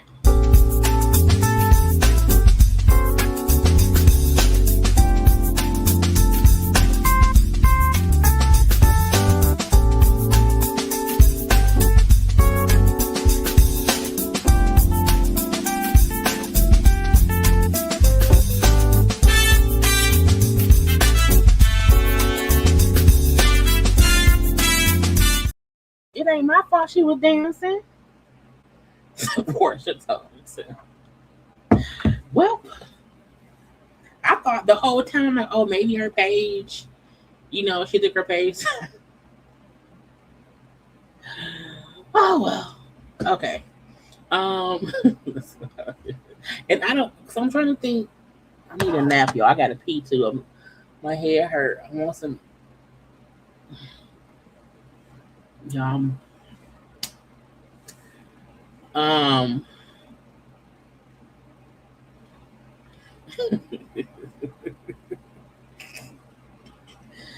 Well, I was trying to see on this other page I have. But no, if her page is still up, and then I'm blocked. And that's what it is. So between her, it was like 2 of the people blocked me, and I ain't know why. Oh, Coleslaw blocked me. Martell Holt's harlot blocked me too. But the harlot blocked me because I call her thing 1 and thing 2. Anyway, y'all, I'm done because it's almost 1 o'clock in the morning. We've been on here damn near 4 hours. I'm tired. I am proud, child. I gotta go. I hope everyone had a good time tonight and whatnot. I got a couple. I have my JayLeesCorner one, and I have a private page for my personal life. But I think when somebody blocks you, they block any email address attached to you. But I was like, child, I guess so. But I want y'all to enjoy the rest of the day because it's now the Saturday. And I got to go to bed, y'all. I had a good time. I'm happy I chose to do the live on Friday so I can have a little drinky drink. I'll be back around here, child. Maybe tomorrow, maybe Sunday. I don't know. I'll post on my IG and whatnot. I'll let y'all know when I'll be back. Okay? Good night. Like, comment, share, all that good shit. Y'all. Bye. Bye.